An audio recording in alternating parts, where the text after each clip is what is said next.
Welcome to Hurrdat Sports Live. I appreciate you guys being here. Obviously, a great first day. Great to be out there for the first day. Not a lot that you can do, but good to see the fellas running around. Good to see, moving in the dorms. Appreciate the people here on campus allowing the guys to move into Selleck. Great to be out on those fields, and hopefully you guys had a chance to feel it and see it. It's like being on Augusta or being at one of these great golf courses. Really grateful to Troy Dannon for the investment. Courtney Gaucher and his team. I mean, they've re-graphicked the building. We continue to make investments in the best facilities in football, which is awesome. I'll just say the leadership part of it.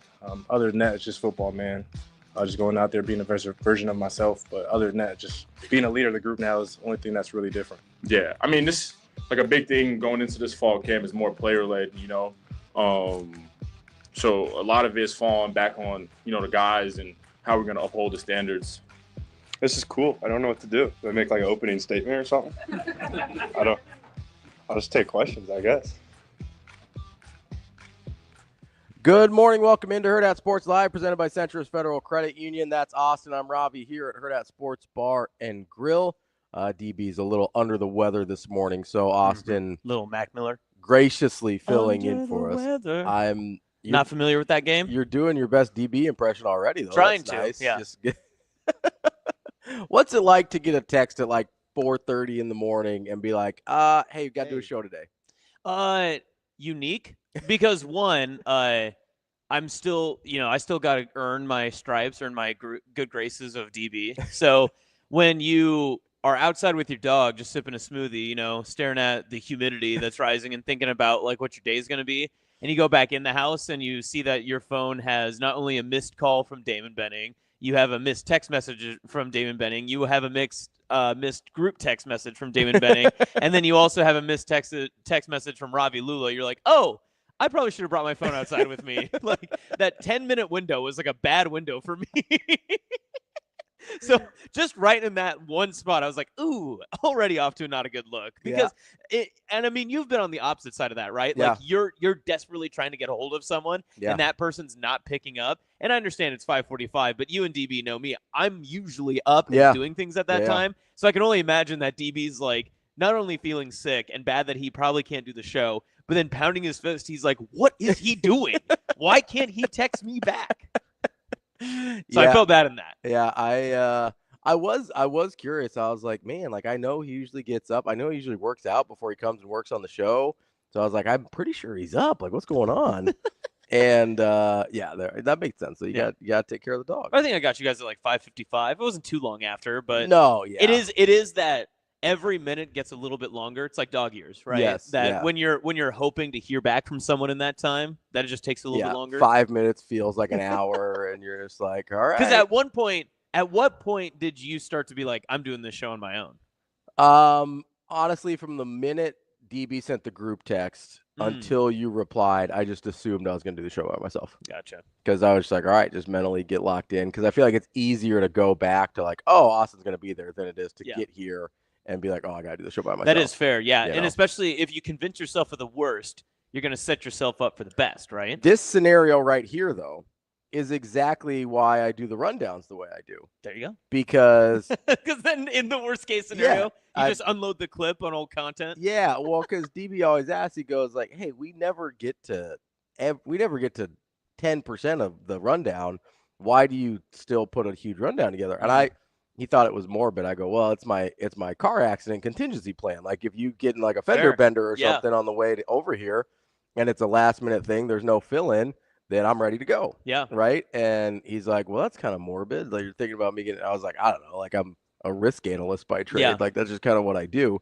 So I'm ready to go. I was ready, but I'm glad that you're here. We appreciate you being flexible and filling in for us. Well, and then the beauty of the show too. Oh, Ravi. Maze in chat, your phone flashlight's on. Oh, you just that's really the ultimate is. old man. It really is. No, so you know what it is I wake up a lot. That is awesome. I wake up a lot earlier than my wife, and so like I use the flashlight to navigate my house so I don't wake her up. That is me. That's on me. That's totally on me. That's something that Appreciate the help, Mace. Lee Jacobsen would do. he would always have his flashlight on like in his pocket and just be walking around town with that. And then by the end of like a Husker game, he'd be like, "My phone's always dead." Yeah, well, so in this digital age, and this show being all digital, non-radio, as people may have heard famously, what like if you maybe not for the entire show, but like an hour at a time. So 3 different people from chat. Who would you want to co-host with you? Ooh. So they could plug in. They could join you via stream, and they would get to join you for 3 hours of the show. And we'll say no guest related. So, like, they don't have to talk to Schaefer, like any of those guys like we're going to talk to today. You just get, like, an hour each of, like, different people that you get to just, like, scuttlebutt with. Well, Headley says, Ravi knows you can always ask me to co-host. Yeah, and that's where I got this from. That's why I'm curious. I want to know if you'd pick Headley or if you're – because I have a guess as to who you might pick. I think I would have a hard time. I don't know. I don't think I know Headley well enough to pick Headley. Okay. Also, it'd be one of those. The face pops up. You're like, the sarcasm. What are you doing here? The sarcasm is very thick sometimes. So like, it might be a little hard to. I mean, as well as I keep the train on the tracks now, might be a little challenging to do that. Mm-hmm. So I'm gonna cheat here a little bit because there's some people in the chat that I know. Right. Like That's fair. when Tim pops up. Mm-hmm. Tim's a professional stand-up comedian that I know. That'd be good. And so I would definitely anybody's from Nebraska. He lives in Florida now, but he's from Nebraska, big sports fan. So I would go Tim. Headley, I know we are Headley. We haven't talked very much. I would go, Evan pops in the chat. He's a buddy of mine from college. He also, shout out to Evan. He actually just landed a sports talk job in Champaign, Illinois. Whoa, look at that. Yeah, so he's going to be doing you're even more plugged in now to Illinois. I know. I mean, he's going to be doing an afternoon drive show out there. So he's got the chops. I've done podcasts with him before when I was doing my own podcast. So I would go Evan. And then you know what? Let's go Headley. We got Headley out here. Okay. I'm surprised. Why? No TK. So no Asian Wyatt. Asian Wyatt, we would all get fired and maybe sent to prison. Like, I don't think so. I think that's being mean. I don't know. Just being mean. I don't know. And you didn't pick Rico, which I thought you might get. Rico works here. Yeah, that doesn't count. You didn't call him. Rico. Well, he's always in chat. He works here. He was arguably more in chat yesterday than anyone was in chat. He is very much in chat. Yeah, Wyatt, we would all be canceled if you hosted. If you were on the show for an hour, like, we'd be in trouble if Wyatt was on the show for an hour. Rico, you work here. Knock it off. Now, if DB because I'm Ultimate Chaos. And the reason I didn't choose TK is because he has a real job with actual real world consequences, and so I was like, you probably shouldn't spend an hour with me. Yeah, no jaundice talk with TK. I can't be doing that. But no, that's fine. I think for like Ultimate Chaos, if I were like your producer back there, I'd be like, hey, we've got a Game Dog here for the last hour. Throw him in. It'd be hell in a cell. That's what it would be. It's hell on wheels, like the defensive line. Yeah, right? Very true. No, that's a. Oh no. That's Stank just wants me to go full guest show. See, the problem, Stank, is a lot of those guys have other stuff to do. Yeah. So like that's why we have them on different days. No, I think he means like if you get to if a guest gets to if a chat member gets to co-host, they want to talk to the guests as well. So, gotcha. Yeah, that makes sense. Yeah, we'll talk to Schaefer today at 9:00. We got a busy show today, actually. Oh yeah. As you well know, coming up at 8, we're going to talk to Scott Dochterman from The Athletic. He talked to Tony Petiti about some college football playoff scenarios. So we'll get to that here in just a minute. At 8:30, we will talk to Jim Nedrow. He's the superintendent over at Indian Creek, where they will host the Pinnacle Bank Championship in just a little over a week. We'll be out there next week setting up on Tuesday. And then I think the Pro-Am's on Wednesday. I don't know. There's a Pro-Am next week. There's a media day. It's going to be great. Yeah. So make sure you get out to the PinnacleBankChampionship.com to get your tickets, but we'll talk to Jim Nedrow. DB's going to be mad he's missed that one. He loves Jim. Oh, no. Jim is like his guy. Oh, no. So whenever we go out to the course and do shows or whatever, Jim, I don't know why. It's probably he seems more like a solder guy being involved with the grass and stuff. But DB loves Jim. Fair. I also love Jim, but because he at one point, I don't know if he still does, would bring his dog out to the course. That's great. And so the dog would just be running around. Yep. The first time he did it, we were doing a show, and we were doing the whole week out there. And it was before the golf had started, and I just see this dog running around. I was like, is there a stray dog out here? Am I about to get another dog? What's happening? And then they're like, oh, no, that's Jim's dog. He just runs the course while Jim's working. I was like, that's incredible. The dog should have a title. Does the dog have a title? I don't know. He might. We should check. We should check with Jim. Check. Well, or it might be a she. I don't know. Oh, yeah, you're right. Boy or girl dog. Yeah, we shouldn't assume gender of dog. And then at 8:40, we're going to talk to Chad Brendel of BearcatJournal.com as we start to preview Nebraska's football schedule. It's that time of year. Fall practice started yesterday. We're just 4 weeks out from the opening game, so we're going to start previewing Nebraska's schedule. We're going to start with Cincinnati. I'm going to be honest with you guys.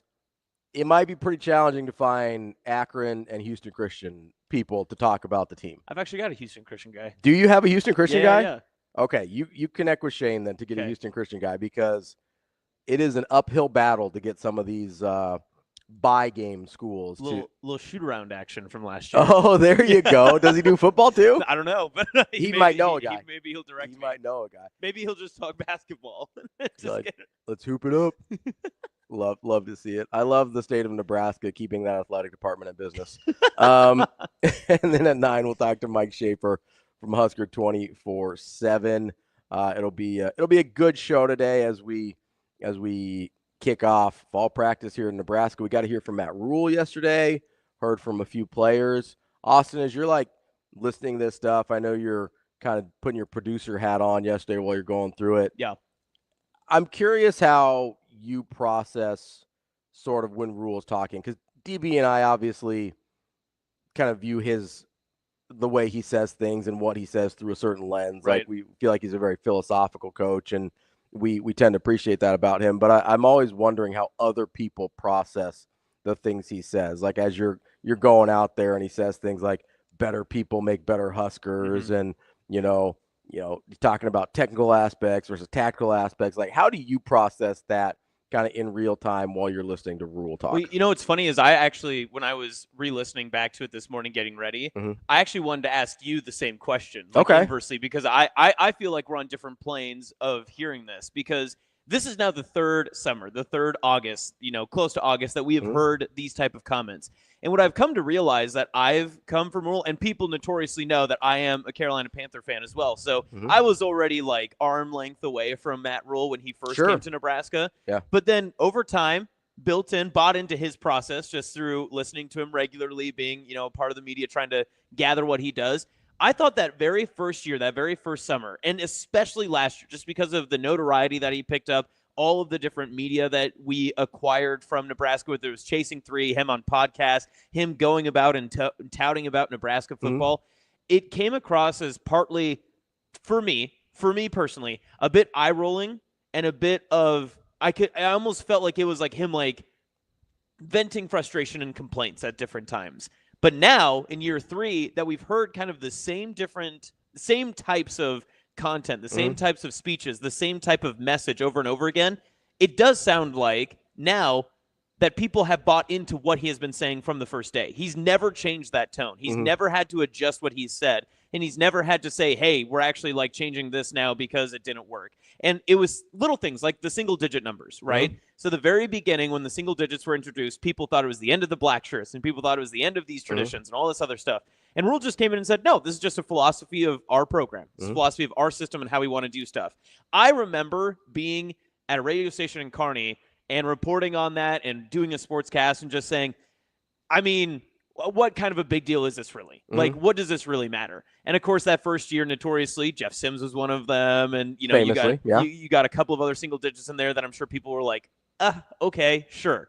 But then the second year rolls around and people are more acclimated. They're looking forward to seeing who the single digits would be. And again, the single digits, some of them were very notable. Nash Hutmaker, and you've got Ty Robinson. You got a couple of other guys on there that people were excited for. Then you also have like Tommy Hill, who didn't really have the year that you were hoping. Right. Whether for injury or whatever other reason. Now we'll see who the single digits are this year, but now it's a basis of their program. And you can hear the way that he talks about it now and how the players have attached themselves to it and how he says, I don't have to do anything with that anymore. Because the players take over. They have done it. And I thought his main comment about a player-led program doesn't mean that they get to decide when practices are. They get to decide how this program is run when we're not here, when I'm not around. I thought that was incredible. And it's not only did he convince me over the past 3 years of like what the program is building to and what everything kind of lays out and means, but it also, I think, relays back to how the team's actually responding to all of this too. Because as we've mentioned, it's one of those things from the very beginning.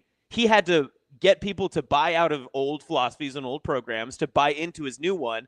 And clearly over time, it took a little bit of process and training, right? It was taking the bad dog out of the shelter, out of a bad home, and making him the good dog that he always was, right? Yeah. These players were always good. They were always talented. They just needed a different place to perform to be better. And they've bought into that now. And so now I'm actually more in than I've ever been in this year 3 because I can see it and I can hear it just after that one practice because you can hear the way that everyone has bought into it. I think the single digit thing is actually really interesting because I think you can tell by who they choose to be single digit players how the program is coming along with the way that the players sort of view everything, right? Like in year 1, right? And I don't know what Jeff Sims was like as a teammate or as a worker or whatever. Obviously, as a player, it didn't work out. But it felt a lot like, oh, Jeff Sims is the quarterback. He should probably get single digit, right? Yeah. And, you know, there's some other guys that you look at and you're like, oh, they're this guy. They should probably get a single digit. Or, oh, they're the best guy on the team. They should probably get a single digit. Not.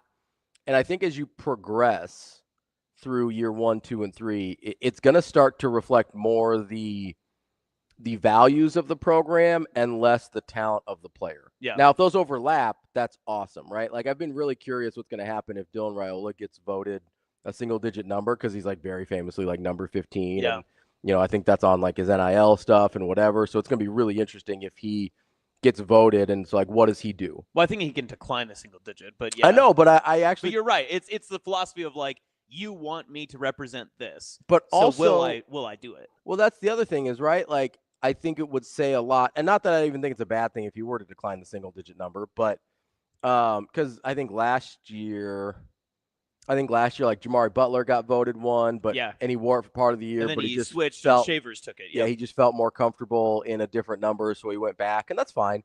But I do think, especially in a position if you're Dylan, and there's been times when you've been, from the outside looking in, you've seemed bigger than the program, right? I do think it would really be interesting to see if he would sort of, not humble himself, but accept that and say, hey, me representing you as a single digit is more important than my brand as 15, right? That I think would be really interesting to see how that plays out. I don't know if it matters. I really don't. Right. But I do think that would be interesting. And if he does do that, I think it's more of a positive if he does do it than if a negative if he doesn't. Yeah. Right. And he might not even get voted one. That's obviously not a given. You know, there's a lot of older guys that have been around and that I think would be good representatives. You want to put I'm willing to say this right now that I think I can put my whole 100% stock in a new single-digit player receiving a single digit this year, at least on the offensive side. I know 100% that this guy's going to get it. I'd be shocked if he didn't. Who? Ja'Cory Barney. Oh, yeah. I think everything that we've heard from Ja'Cory Barney, and even Rhule mentioned it yesterday, about how Ja'Cory Barney got John Hole out of his, his hole. Yeah, no, he said he maybe saved his career as a kicker by encouraging him and stuff like that. And he challenged him to do that in other areas. And you mentioned him doing that at the Team Jack Road race and kind of taking these leadership positions. I think Ja'Cory Barney would be really stunning if he wasn't one. He seems to represent both the talent and the character and culture that the program's striving for. I wonder about guys, and I know he hasn't played that much yet, but I wonder about like a Riley Van Poppel who chose to accept a red shirt last year when he could have played. He could have been useful. He could have been helpful. And he went through probably what was not a super fun season for him and chose to do that because, I mean, he believed in the coaching staff. That he bought into the program. He bought in that this was going to be better for him, and he trusted that it was going to be better for the program because they're not going to have Ty and Nash this year. Yeah. So they need a little extra time with Riley Van Poppel. Like a guy like that's super interesting to me. I do wonder about like a Cam Lenhart. He's been very like, even when he wasn't playing at his best last year, you still got to talk to him. Like, he was a guy that they put out there. It seems like they're very comfortable with him representing the program, but that's a coach's thing too. I don't know if the players view it that same way. So I do think that dynamic's really interesting, but kind of back to my original point with it, I do think over time, and maybe it starts to be this year, you'll see the guys that the coaching staff values at a really high level in terms of what they bring to the program outside of just talent, and what the players, like when those things start to line up, I think you're in a really good spot. Yeah. Like if the coaches would say, yeah, all 10 of those guys is who we would have picked for single digits, then I think you're in a really good spot in terms of how the player-led program part of it. I wonder if you did hit Rhule with True Serum and you asked him over the past 2 years, how many of those guys do you feel deserved those, spots as the single-digit guys, the guys that you want to represent, the 10 best of your program? I wonder how many he would say, yeah, in those years, we might have had a couple that I would have done differently, but we don't know because that's the in and outs of the program. Again, just like you said, we can see what Jeff Sims did on the field, but we don't know what Jeff Sims was like from April till August when he had his 4-interception day against Minnesota. We don't know what that player was. We don't know what he was like in meetings and locker rooms and everything else, right? But in that same sense, it does feel like we feel so much more uniformity in the sense of what the team is and how they speak about each other and how they speak about the program. And it's not a bad thing. I don't think it's a coach speak thing. I think they are all genuinely bought in. No, it's an alignment thing. Yes. Yeah. That's a great way to phrase it. Like it does. It feels every tire is going the same direction. Nothing's wobbling. No one is, starting to peter off by any means. Like, everyone is going in the same direction. They're trying to get the Venn diagram to be a circle, right? If this is the 10 that the coaches would pick and this is the 10 that the players would pick, they want that Venn diagram to be a circle. I don't think it has been yet. I think there's at least a few last year and probably more than that the year before that didn't quite there was some overlap, but they didn't quite line up directly. I think it's a nice spot check too in terms of the coaches being able to get a gauge on the players' mentality and how the players view sort of their own program, right? So I think it is a really valuable tool. I mean, yeah, you can use it as a thing to motivate players and be like, oh yeah, I want to get that single digit stuff like that. But I also think there's a practical, it's a check-in on the players' mentality where, you are sort of giving the entire locker room a little bit of true serum. Yeah. And being like, hey, how do you feel about your teammates? Who do you think is the best representative of what we're doing? And if what they bring you are a bunch of guys that don't really fit what you're trying to build as a program, then that's a reality check as a coach where you guys say, oh, we got to do a better job of instilling the things we care about. I think this year will be the closest, maybe it's not a total overlap, but this year I think will be the closest to them having alignment on who those 10 guys would be. If they even vote all 10. I don't think they have to. I don't think that's a requirement. But if they even vote all 10, however many it ends up being, I do think that you're going to get closer and closer and closer to getting the same 10 guys that the coaching staff would pick.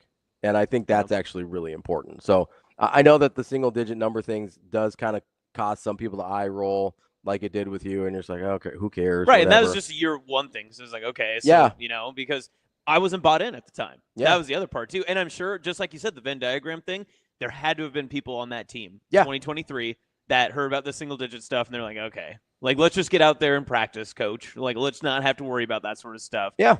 Derek in chat, didn't Rhule say yesterday he doesn't like the quarterback seeing the single-digit? Yes, that's true.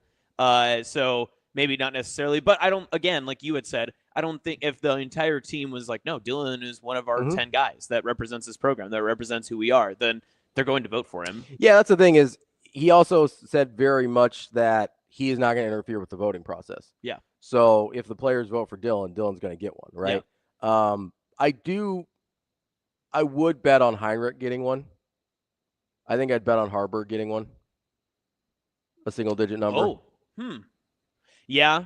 Yeah, I mean, you talk about someone who's bought in and all that stuff. I feel like he's very and he's well liked. I think I get the feeling that a lot of people really like him. I think he's very representative of what the program wants to be and what the coaches want the program to be, and I do think there's a high level of respect from his fellow players for always doing what is best for the team, right? Like he could have switched positions a couple years ago, and that probably would have been better for him. Yeah. Or if he wanted to be a quarterback, he should have transferred. That would have been better for him, right?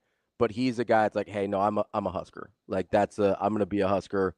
I'll do whatever they need me to do. Yeah. No, and speaking of the tight ends too, I mean, Was there a position group that got more love yesterday from general media than the tight ends? I know. I mean, I felt like in every single stand-up rundown that I watched online yesterday, it was all about tight ends. Mark Way, which I'm going to mess up a million times. Yeah, before I'm we going get to there. say Mark McWay. I try so hard not to switch the first and last names. It's a little tricky.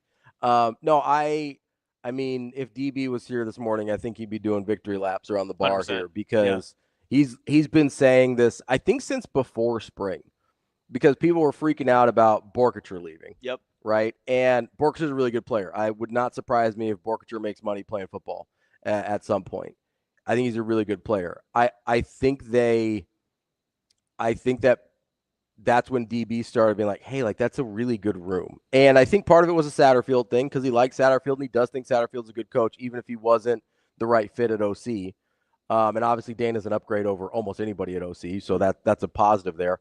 But I think people sort of looked at the room and said, he's just doing his buddy a favor by not firing him or whatever. Like, as far as I know and have been told, and I think Rhule so much has said this, like Dana Holgorsen had full autonomy on who his offensive staff was. Yep. Like, Marcus Satterfield would not still be here if Dana Holgorsen did not want him here. Mm-hmm. Same thing with everybody else on the offensive staff. He had full autonomy. The only guy he wanted to bring in was Da'Keel Shorts, right? Otherwise, he liked the staff. So I do think there's a lot of validation for DB on the tight end room. And a name that Rhule brought up that I had mentioned a couple times in the spring that I'm interested in because I sort of saw him as a body type replacement for Borkacher is Ingerson from Papillion La Vista. Yep. He's like 6'7", big body tight end. Got that really huge tight end frame, kind of like Borkacher does. He's a guy I'm really interested in. I don't think he's going to play much this year because it's a super deep spot, but I was glad to hear his name get brought up because I think he's got really big potential as a tight end. And I was sad to hear Demetrius Bell was hurt. Yeah, that was a little disappointing to have. But in terms of raw body type, and you get to see them, not going up in 11 against 11, pretty good pass-catching group, all things considered, especially get off the bus guys. I mean, that's a pretty good-looking group of receivers, especially freshmen. The tight ends looked pretty healthy as well. Of course, we're seeing it from clips and everything else, but they look fast on grass. That's all that matters, right? Being fast on grass. No, I do think it's going to be a really good pass-catching group. I do wonder I am really interested to see, especially from the tight ends, but from the wide receivers too, as it was a big issue last year, like what they look like as a blocking group, right? Obviously, like Nair and Banks really struggled blocking on the perimeter last year, and especially for being big-bodied guys, like that was pretty disappointing. Yep. I do wonder when you switch out like a Borkacher for Lindemeyer and Harburg and Carter Nelson, especially Harburg and Carter Nelson, guys that are considered more skill guys. I do think Mac Markway is considered a very good blocker coming out of high school. I believe that was kind of where one of his like big skill sets was. So I don't worry about him as much, but I do wonder, Carter Nelson's not a huge guy for a tight end. Like I know he's put on some weight, but he's an athletic freak, right? So you look at him and you go, okay, how's he going to do blocking? Or is this going to be one of those things when you put Carter in the game, it's a pass play, right? Same thing with Harburg. How's he going to do in blocking in the run game? Or can you keep him in there on pass protection to keep an extra guy in for a second? Like that's a guy where you go, okay, can he be in all these different sets? Or am I giving something away when I put Heinrich Harburg in the game? That's the part I'm going to be really interested. Same thing with Lindemeyer. I think Lindemeyer is probably a pretty balanced version, but I do wonder about some of those guys if you're going to be giving a tell. Yeah. Because that's how Lindemeyer got so wide open last year in the Illinois game. Is that wasn't a guy that had really been thrown to. Yeah. Right? So are you giving something away when you put certain guys in a game or not? That's what I'll be interested to see with the tight end group. But that's the most interesting part is all of these added pieces and how you can see them fit. Some of these guys we give a little bit more credit to because we are the local media. We've seen them do some certain things. Like Heinrich Harburg could be completely one-dimensional type of tight end, right? He could maybe only have like a couple of routes in his tree that he can run. But when you have an offensive coordinator and an offensive mind that's like Dana Holgorsen, it doesn't matter what that player is capable of. If they excel in certain things, a great offensive coordinator fits all of those pieces together to make sure that those offensive players perform at their highest when they can, right? Yeah. So essentially, if Dana Holgerson sees that Mac Markway is going to be a great inline receiver more than he is out wide, but then you can put, 3 receivers on the field with him, and you can have, Heinrich Harburg maybe in the backfield or whatever the case is, right? Like you could do all these unique and different things. A great offensive coordinator knows the best positions for each of his skill spots to be able to put them in for success. And this isn't a knock against Marcus Satterfield by any means, but he was an inexperienced offensive coordinator comparative to what Dana Holgerson is right now.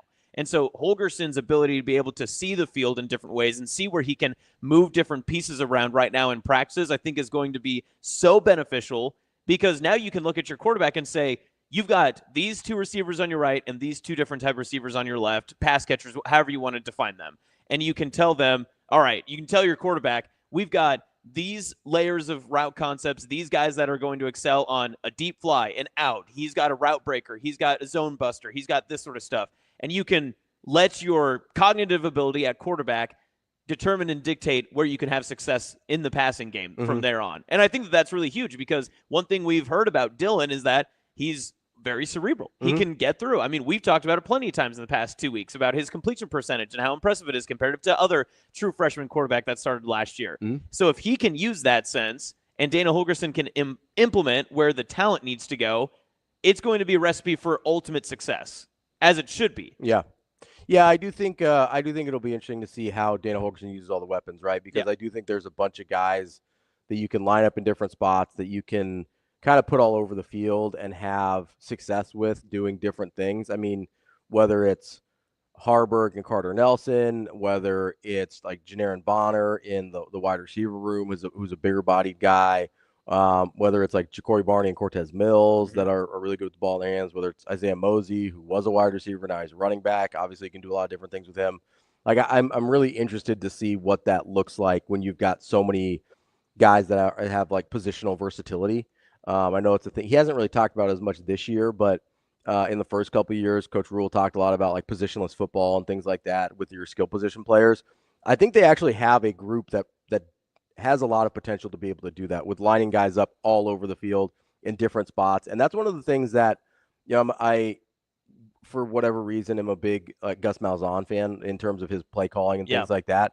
One of the things that I was fascinated by, and the 49ers do this too with Kyle Shanahan, is they can formation you to death. Yeah. Right? Like they can run, like they might run 4 plays, but they'll run it out of 8 different formations with 4 different personnel groups and things like that, where they can dictate what their looks are based on how they line up, but they're still going to run this little thing that you wouldn't typically see out of that formation and that you wouldn't typically see with that personnel group. And so the ability to do that and having an offensive coordinator that can take advantage of it is a nightmare for defenses. Like that's genuinely a thing that I mean, it's probably the thing Kyle Shanahan's best at is the fact that he obviously had the players to do it. And without Deebo Samuel, it'll be interesting to see what they do this year, but it was really a matter of like, they might run the same play 4 times in a row out of 3 different formations with 2 different personnel groups. And you never know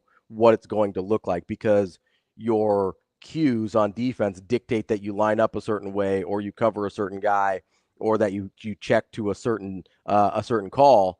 And when you're able to just throw so many different looks at a team, they have no idea what's coming. So I'm actually really excited about that, both positionally and with Dana Holgerson on the offensive side there. I thought it was also interesting, too, that Rhule kind of snuck it in there right in the middle. And I don't remember if the question was something about, like, oh, what's been the difference leading into this year compared to other years, but he kind of referenced it that way, that he said that this was like a drama-free summer for him, that he wasn't getting text messages about things that were going on, that he wasn't, worried about certain guys that were out. And not that there are like, there's the Eric Thomas that was like, or Eric Gilbert.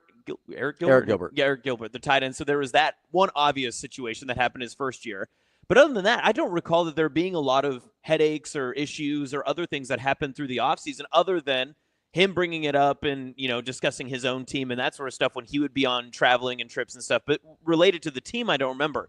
But him talking about himself that, hey, we didn't have any issues. We didn't have to worry about guys. We didn't have to babysit people. It's one thing Damon's been huge on, right, the past couple of months, is saying if you don't have to have a guy that needs babysat in the locker room when he's out in the community, when he's out doing stuff on his own, if he's going to be going home, you don't have to worry about him and check in on him all the time. I think that is the course for just a great organization. And I couldn't word it the right way, but DB was getting into it a little bit on Twitter with some people who were, taking and piecing apart a couple of things that Rhule had to say. And it's funny how if you take Rhule's comments about his program and the things that he talks about with a football team and apply them to non-football related aspects of life, that's what everyone would agree are steps to being successful, right? I think so. And I'll have to go back and see if I can find exactly which clip it was. But I remember I was going to tweet at DB. I just couldn't word it the right way. But essentially, it's funny how many times we listen to something Rhule has to say that has nothing to do with football at all. But because he's a football coach, more people will do what I did at first and just eye roll at it and say, oh, well, that can't apply. Like, just win, right? Just win. That was the big issue yesterday. Yeah. But instead, it's no, like, how do you build a great organization? How do you build a growing business? How do you be successful? You have to put things in place. There are no shortcuts. And when you take shortcuts, eventually you will get caught catches up with you. Yes. I will say that is one of the things that I appreciate the most about Rhule is, like, we've seen coaches do it other ways, right? We've seen, Urban Meyers turn it around super fast. And you've seen, I don't know what Curt Cignetti's future looks like at Indiana, but obviously year one, goes gangbusters. And we see Dion in year two go 8-4 or 9-3, whatever they were last year. And like, you see these teams turn around quickly and you wonder, like, okay, why can't it happen a little bit faster at Nebraska or whatever, right? And maybe it will this year. Obviously I think it will, but we don't know yet. One of the things I appreciate is that Matt Rhule has never seemed willing to sacrifice wins for what he thinks is important in the rest of life. Like, he's not – some people subscribe to the fact, like, well, you got to sacrifice certain things to get in. I mean, we saw it we saw it in different eras of Nebraska football where you sacrifice a little bit on the character end to get a high talent level guy, or you sacrifice a little bit when a guy gets in trouble and – maybe you don't discipline him the same way that you would somebody who wasn't as talented or things like that. And what I've always appreciated is he doesn't seem like he's willing to sacrifice any of the other things just because he thinks it might make him win sooner. He really genuinely seems to believe that, yes, I can help these young men become better people and better members of society and better students at the same time as becoming better athletes, right? It's not a one or the other thing for him. It's a holistic approach to coaching. And I think he would even argue that doing those other things does make them better football players. It might just take a little bit longer, right? And so I really have always appreciated that about him. And I hope it's one of the things that I think Nebraskans appreciate about him. Like, I think the reason he feels like one of us is because of that. Nebraskans in general, like, we're not a shortcut people. We're like, do it the hard way. Do it the right way and then get it done, right? I don't want it done fast. I want it done right. And that to me is a very Nebraska, Midwestern, like salt of the earth people sentiment. And it seems like that's how Coach Rhule operates. It seems like that's how he always operates. And, he's always like, hey, if I could do it faster, I would, but this is how it works, And I do think that's why, going all the way back to the single digit number things, I do think that's why it's really interesting to see who they pick this year.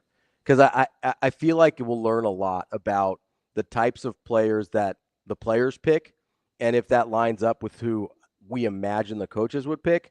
I think it's going to be pretty close this year, and if it is, I think you're in really good shape. Yeah, I think it's a really good sign for the program. Agree. Let's take a quick break here. Like I said, we're going to talk to Scott Dochterman coming up here at 8:00. He had an article in The Athletic about the college football playoff and Tony Petitti's view on that and everything. So we'll get into that with Scott. I think it's an interesting conversation there.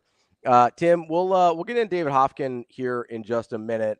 That's an interesting guy that I'm not really totally sure what to do with as we have talked a lot about defensive linemen over the past couple weeks. That's Austin. I'm Ravi. We'll be back. More Hurrdat Sports Live coming after this.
Imagine your first dream home and the feeling of walking inside for the first time.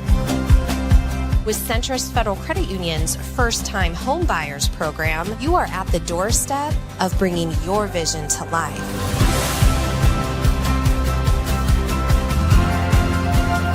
Welcome home. From your neighborhood mortgage experts, Centrist Federal Credit Union. We are where you are.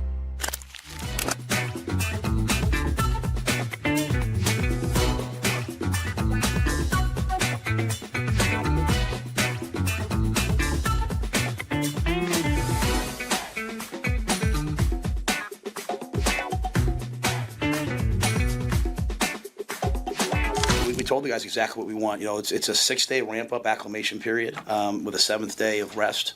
So, you know, we want to obviously establish our standard of effort. You know, we don't have a lot of time to coach effort.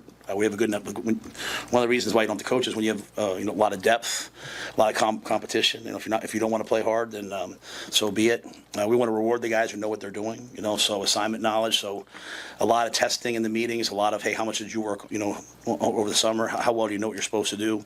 We want to keep them healthy. You know, most injuries happen, most soft tissue injuries happen after the first week, beginning of the second week. So we're trying to ramp up and build up where we're not doing too much. And then we want to establish our practice standards, you know, the way that we want to practice. Everything from like the gear that we wear to when we get into contact, how to make contact with guys, how to hold the ball security to, you know, pre-snap penalties. So all the things that we can control, we're trying to teach this week and do. And then finally, situational football. You know, Dana had them out there. They were doing 2 minutes, you know, today on offense. We know the games are going to come down in the Big Ten to the last minute of the game. And so we're at a point now where we can really focus on the situational FBI. So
You're listening to Hurrdat Sports Live. if I don't do it, I mean, they vote on it, right? So it's their decision. You know, we you know, at the end of the day, we want to be a tough, hardworking, competitive program, you know, the things that you can control. And so the guys that they feel like are the best representatives of that.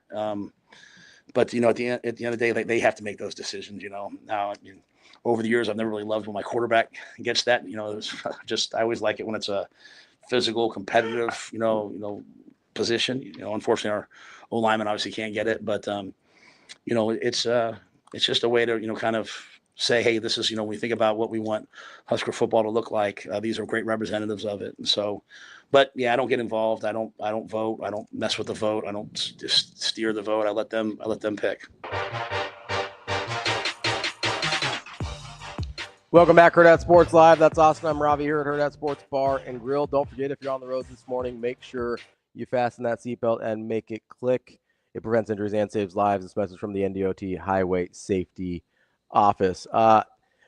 We had a construction season yet? We're never out of construction season. I know you haven't lived here very long, but that is a constant state of everything in Omaha. It never ends.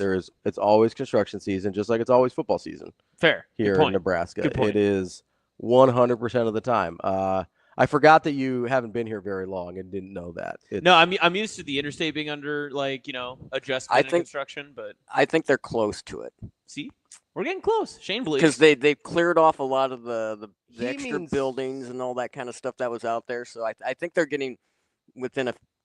Shane, They're closer. You mean specifically Giles, right? I meant like on the interstate. Which part of the interstate? Where they had all those buildings, just right before the R exit. Yeah, the Giles exit. Yeah. Construction season, that one might be almost done, but construction season in general in Omaha never ends. See, that's the one that affects me the most. So when that one's done, I will claim construction season is over. I hope others will argue. I hope you're right, because I have been taking these ass backwards ways to the bar for the last few months, Country roads. I am. I'm very John Denver, just West Virginia up in here. Take me home. No, it actually has been very frustrating. So I hope you're right, Shane. You let me know the minute that thing is open. I have faith. I mean, it looks like they're working really, really hard to get it done. I think we're close. You don't have to suck up to the construction crews, Shane. They're not listening. It's okay. Well, they might be. Well, you don't know that. I appreciate if they're listening. I'm sure they are doing a really good job. I just wish they would do it faster. That's all. Don't we all? That's fair. But, But you see, like, I see those, like, time-lapse videos of other cities and European countries that can tear down a bridge and put a new one up in, like, 24 hours. I would like that for that to happen to me. Where are we at, Norway? Like, hook us up. Why don't we just bring in Norway to do it? Send us some of those guys, you know? Just, what's happening here?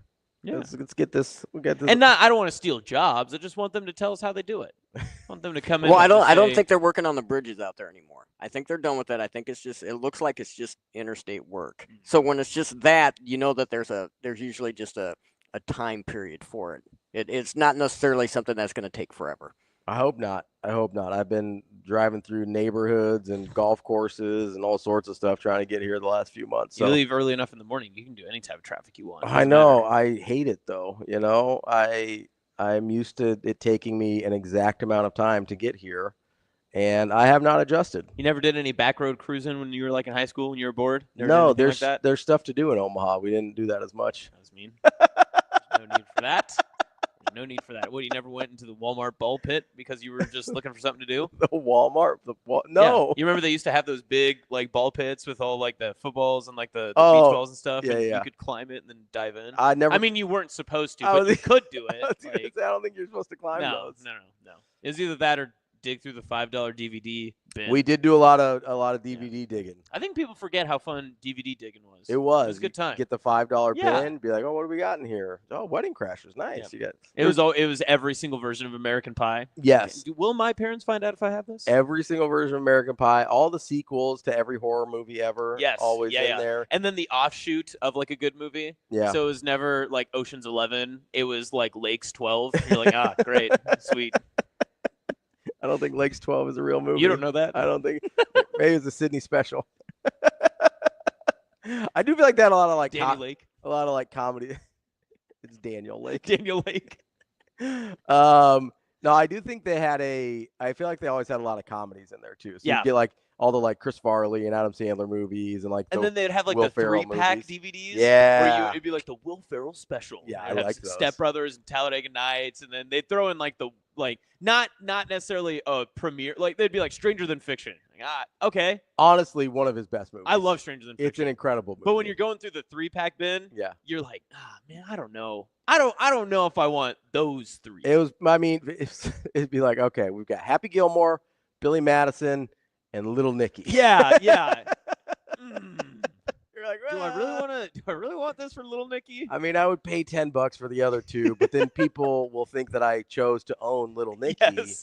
I can't have people thinking that. Yeah, that's that is a little bit tricky there. It's we did some Walmart days. Didn't do a lot of cruising. I did too much construction personally. Yeah. All the roads were always torn. No, maybe other people did. I don't want a blanket statement that no one in Omaha cruised. Wasn't apparently Rico's a big Little Nicky guy. That makes sense. That's insane. That makes sense. He's got bad taste. Yeah, that's why he's a Knicks fan. I agree. Tim says those DVDs are at Dollar Generals now. I might have to stop by a interesting DG. See what I got do there. They also have a DVD player I can purchase so that I can watch them? Very good argument. Very good point. I don't think I've got a DVD player. Yeah, anymore.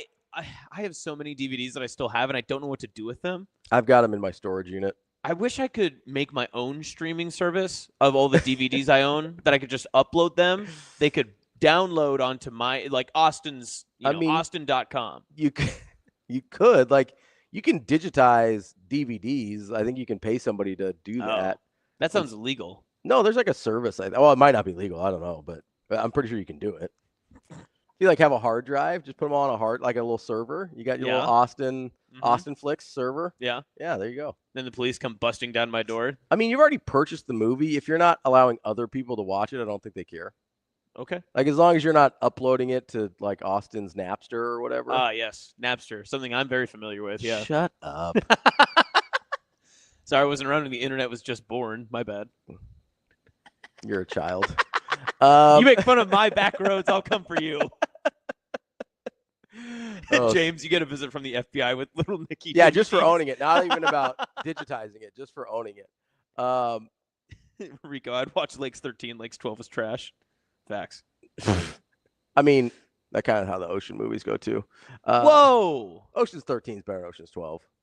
Okay, that's fair. Yeah. Yeah. I like all of them. Ocean's 11 is my ultimate. It's actually my favorite airplane movie. Every time I'm on a plane, I got enough time to watch Ocean's 11, I'll watch it. I can't tell you how many times I've seen that movie. It's a lot. It's my favorite. Yeah, I love And how was the movie. reboot? Have you seen that? Ocean's 8?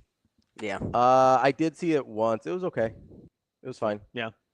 I don't know if I've seen it all the way through. I definitely started it. I think I streamed it during COVID Yeah, that adds. because I streamed almost everything during COVID.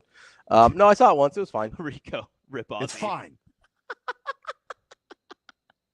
Ozzy Osbourne is in that movie, isn't he? Which one? Little Nicky. Oh, is he? I thought he was talking about one of the Ocean's movies. I was like, I'm almost positive that Ozzy Osbourne is not in Ocean's 11. Let me. I can almost guarantee that. Unless he's like a cameo at one of the slot machines or something. Like I don't know. He might be in Little Nicky. That's fine. I mean, that's his type of movie, yeah. Because remember, he eats like the bat or whatever. He did allegedly bite a bat's head off on stage. I don't know if that was a hoax or not. Yeah. It's hard to say. The Tim, source is dead, so we can't do anything about it now. So. R.I.P. Yeah.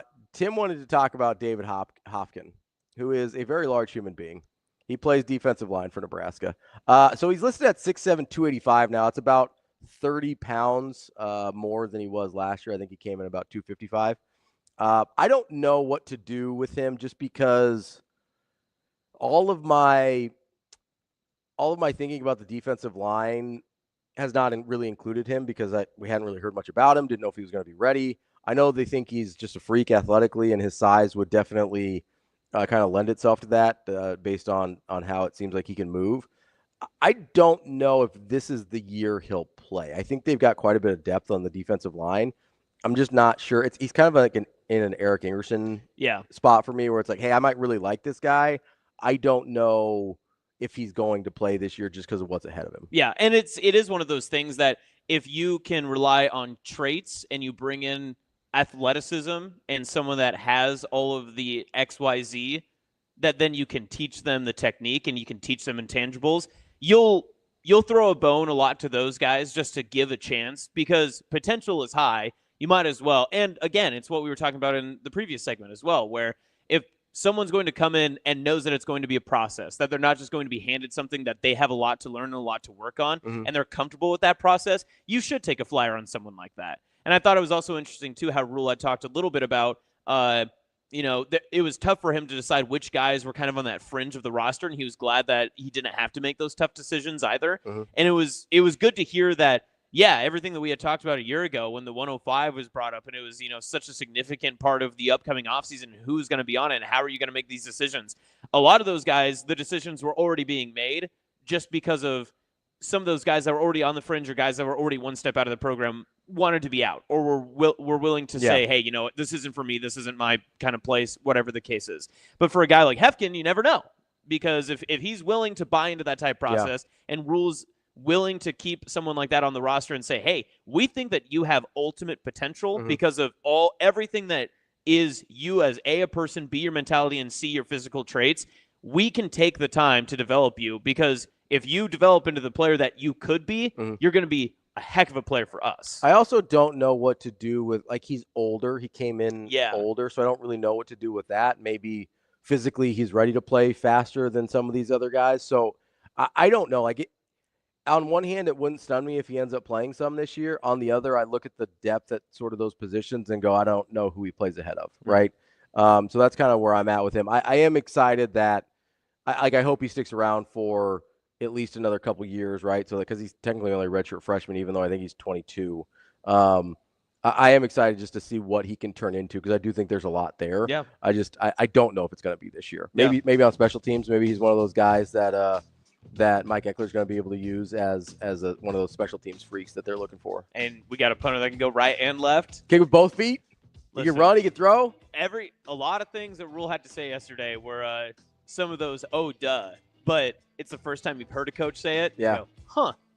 I mean, it must be nice to have a left-footed punter in your practice to, be ready for that when you go against one in a game. Banana ball. He kicks those banana balls. Yeah. I don't know that you have a lot of punters that can kick with both feet, though. I'm not sure that I've heard of that. It'll be interesting to see if he does it in a game. So to be completely fair, the first time I heard that, I thought he meant he lifts both feet off the ground and seal kicks it. So I was like, how does that work? But then I understood. It means he can kick with both of his right. Either foot individually, not double. You can see where I got confused, though. I cannot. He said both of his feet. I assumed at the same time. That was like a 15-second fleeting thought, and then I thought it through, all right? I appreciate I'm not as dumb as what Chad believes I am. I appreciate you sharing that with us. Coming up next, we're going to talk to Scott Dochterman from The Athletic here on Hurrdat Sports Live. We're in the neighborhood, just down the street. With a wide variety of home equity products to help you create a relaxing oasis. So you can kick back and relax in comfort. Centrist Federal Credit Union. We are where you are.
Saying all spring that we were tight end U, and seeing Carter and Mac finally out there, I was like, yeah, this is tight end U.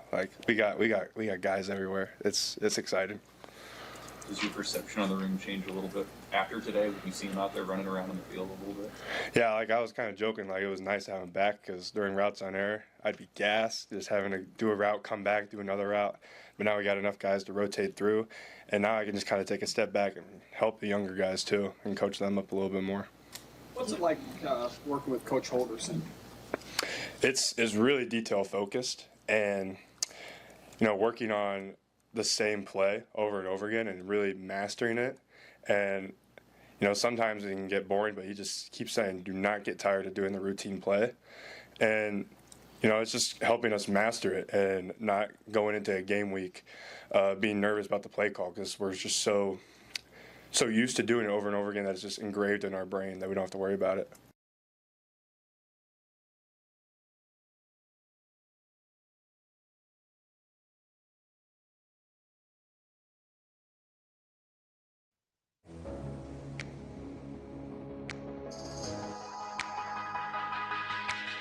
Welcome to Hurrdat Sports Live.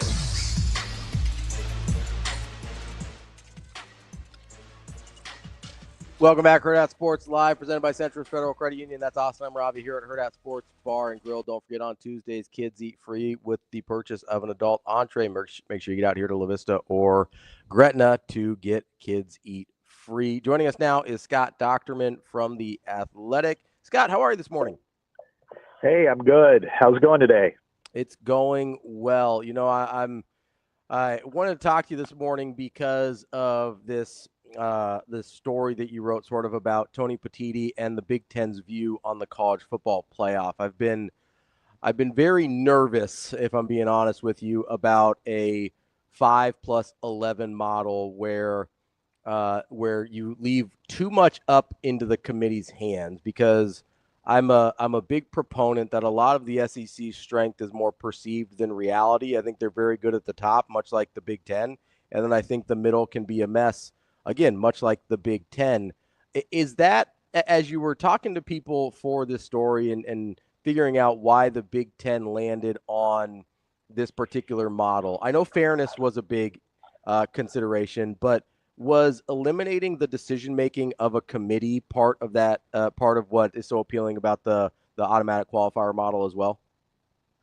That is as big of, if not the biggest item that Tony Petitti and the Big Ten wants. They do want to eliminate some of the subjectivity that is involved in a committee, and they've had ADs that are on it. I mean, Ward Manuel, Gary Barta going back, Barry Alvarez, Tom Osborne at the very beginning. They've been a part of this, but it's not easy to try to separate these teams when they're from different regions, they're different conferences, and they have different conference schedules. And so when you're talking about a 10-2 team in the Big Ten versus a 10-2 team from the SEC, there's not. Sometimes they maybe they've. One team has played another team in that league that they've played, but there's really no common elements.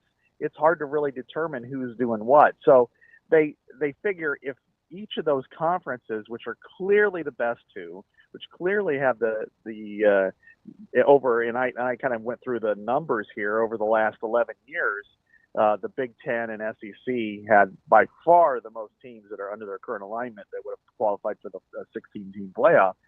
That they figure that they, not just deserve it, but they've earned the right to have 4 teams qualify under the way they want to do it, so that therefore they're not in an argument season. And the SEC is very good at that. But when you're also combining, the Big Ten plays 9 conference games, the SEC plays 8, and both teams are 10-2, and one played 3 nobodies in the non-con, and the other team played 2, that sometimes the strength of schedule gets washed out. And so that they want to eliminate the subjectivity that's involved with it as much as possible outside of a stray at-large team at the bottom. So that's one of the main goals the Big Ten had with this plan. Scott, so one of my biggest concerns here, you brought it up with the conference number of conference games, right? I have this terrible feeling that as somebody who, lives and works in Big Ten country, that the SEC will not bow to both a 9-game conference schedule and an automatic qualifier model. Do you think there's a world in which the Big Ten gets both of the things that it wants? No, probably not. I think now that 2 months after Destin, where the SEC just kind of nuked all the good feelings when at its conference meetings, that the Big Ten put on a big, full court press on the SEC, their 8-game model, what they want to do with the automatic qualifiers. And my guess is, no, they're not going to get what they all want. And I think the SEC, and in traditional fashion, probably more for the region as much as it is for the conference, that now they're going to balk on anything the Big Ten wants them to do. That they're not going to say, oh, okay, I guess we should probably go to 9 games. Now they're going to be really stubborn about it, I think, and which they have. They've said our 8-game conference season is more difficult than any other conference's 9, which is laughable. Mm-hmm. And so I guess if I could see a compromise here, and I think it's a small one. I think it's one that the Big Ten should accept and probably pursue, is that instead of 4 guaranteed spots, go with 3, and then for them 2 for the other conferences, but have it where that 3-game proposal at the end, 1 versus 2, 3 versus 6, 4 versus 5, that all 3 of those are automatically. The winners are automatically in the playoff. Because if you could do that, 2 is going to get in anyway as an at-large. Yeah. So I think that's probably the compromise that makes the most sense for the Big Ten, but because they have to agree. The SEC and Big Ten have to agree on something. So that's probably my guess right now. Scott, do you see this as more of a fluid situation that year after year we're going to be talking about different college football playoff models, or have you gotten the sense that the Big Ten, the SEC, the powers that be are trying to find a definitive model that will be used forever, right? Like till the end of time, that they're going to keep using the same college football playoff model? Or do you think that this is something that they might try one year, readjust it for the next year, or do something a little different and adjust it year in and year out? I think that they want to have a model that works and is consistent. I can see little tweaks along the way. That's something that's definitely. I mean, we were seeing that going into year 2 with the buys. Where last it was supposed to be 4 conference champions the first run, and we saw how that worked out. So now that they are going straight seeding the rest of the way, so I would anticipate there would be some sort of tweaks along the way if necessary. But I also think that they want a model that is consistent. And at least for like a 6-year period beginning next year, because it's going to I can't imagine that it stays at 12 teams. I think everybody has moved on to a 16-team model, and it's just a matter of how do you make it work. And so my guess is that they want to have the parameters in place, and then if there needs to be a tweak in 2028, that they'll do it, but it'll be a 6-year situation. Now, what can happen in 10 or 15 or 20 years? Who knows? I mean, will they go to like 24, kind of like FCS or some of the others? Yeah, I can see that happening. But I think for right now, they want to explore and go forward with a 16-team model and have the guts of it done and in place for a long period of time. Scott, if you could choose one of the things that the Big Ten wants, since we both agree they're not getting both, if they could choose 9-game conference schedule for everybody or their preferred playoff model, which do you think they'd choose? I think they'd choose their playoff model because if they could get 4 guarantees, and that allows it to be an access-based tournament rather than one that's based on the selection committee. Mm-hmm. And if they can get 4 in, at that point, if the SEC could get 4 in for sure and the Big Ten could get 4 in for sure, it doesn't really matter if they play 6 conference games, 8, 10, whatever. I think it works for what the Big Ten wants to do. And then it just comes down to those last at-large spots, which, I think they're important, certainly, but they're also kind of like, well, our 5th best team against their 5th best team. Neither one's probably going to win the national title, so you're probably, be okay with that. So I think that would be the one that I would choose because and here's where the Big Ten's at a detriment, and it's historically this way, is the SEC is very persuasive in how it brings out the rhetoric, and it had so much success in the previous 20 years that it's easy to see that they could say, hey, we're the toughest conference. It means more here. It just means more, and people buy into it. And a lot of times you get down to the end, and it's like, well, yeah, but they play in the SEC, and so they'll deserve it over that fifth Big Ten team. So I think if you can get the 4 guarantees, and then plus an opportunity to have a debate for the 5th team, I think you'll take that. Scott, as you kind of referred to it just as like the Big Ten or Tony Petitti, when you say it that way, is that just like the conference itself that's wanting this type of model, or is it truly uniformity across the conference with all of the coaches, ADs, and such in college football in the Big Ten that prefer this model? Or is there some dissension? Are there some programs that have been maybe whispering a little bit more, saying, hey, this isn't exactly what we want, but we'll buy in because this is what's best for the Big Ten? There's been almost a unanimous unanimity on this, that basically that the conference is all in on it. And from what Tony Petitti said, he goes, they're the ones that determine the model, that the coaches from day one, that they were concerned about lack of access to the playoff, that there was, with the Big Ten playing 9 conference games, that it wasn't given enough of a swag when it came to the playoff committee. That it's like, hey, we're playing an extra conference game, which means half the teams lose an extra game versus the ACC, but specifically the SEC.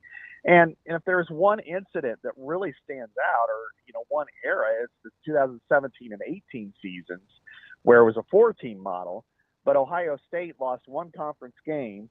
One was at Iowa, one was at Purdue, and yet they were outside the playoff. And part of what they were concerned about was those were an East Division team playing on the road at the West, that would have been an extra game, that if they were playing an 8-game schedule, they wouldn't have played that game. And sometimes, as we all know, when you get into conference season, crazy things can happen against opponents, versus if you're playing that SEC layup game, Mercer or Furman or whatever the team is, that you can kind of rest up guys, and then you don't have those opportunities to fall. And so they were concerned that, hey, our margin of error is a little bit smaller than everybody else's. And so they are the ones in the very beginning, even before Oregon and Washington joined, that started pushing for a plan like this. Now, they understand there comes some risk. I mean, last year, the 3-6 game, for instance, would have been Indiana-Iowa. Now, I expect Indiana to win that game. However, what if, Kirk Ferentz special, where they drag him in the mud and it ends up 13-10 because there's a lot of turnovers and stuff, then Indiana probably would have gotten left out. It wouldn't have been an at-large team. But they accept that simply because they feel like with the Big Ten being so big, you don't play everybody, schedules are uneven, that is worth the risk to make sure you have access for everybody. Because there could be some, like last year, maybe Illinois would have been a better example if Illinois was playing Indiana, where Illinois loses to Oregon, Penn State, and Minnesota, which was an 8-win team, so it was a pretty good team. And then Indiana had its schedule, which I thought was, they really got, I thought it was unfair, the criticism, because of the teams they played. But still, they were 8-1, and yet they didn't have kind of the depth of schedule that other teams did, and that was probably a fair way to determine who was in the playoff versus just straight up by the conference alignment. Scott, I did think it was interesting. You brought up that there are years in which the Big Ten would actually be giving up certain spots. I mean, I believe you said every year of the college football playoff rankings, they would have gotten at least their 4 teams in, but there were years that they would have gotten as many as 6 in. Whereas on the other side of it, the SEC actually had multiple years where they would have gotten less than 4 teams in, while they did max out at 7. So I think some people look at the automatic qualifier model as, oh, this is a gift to the Big Ten or whoever because they wouldn't normally get 4 teams in. But it's actually, I mean, they were giving things up more often than the SEC would be if we went back historically, right? Yeah, for sure. And really, I think the SEC looks at it, and it's understandable that I think both teams would be in great shape in this model to get as many teams as possible. And actually, the SEC under a guarantee model might lose a few more spots to the Big 12 and the ACC, frankly, under that model. But the Big 10 has been very consistent, and it would have lost a couple of teams too along the way.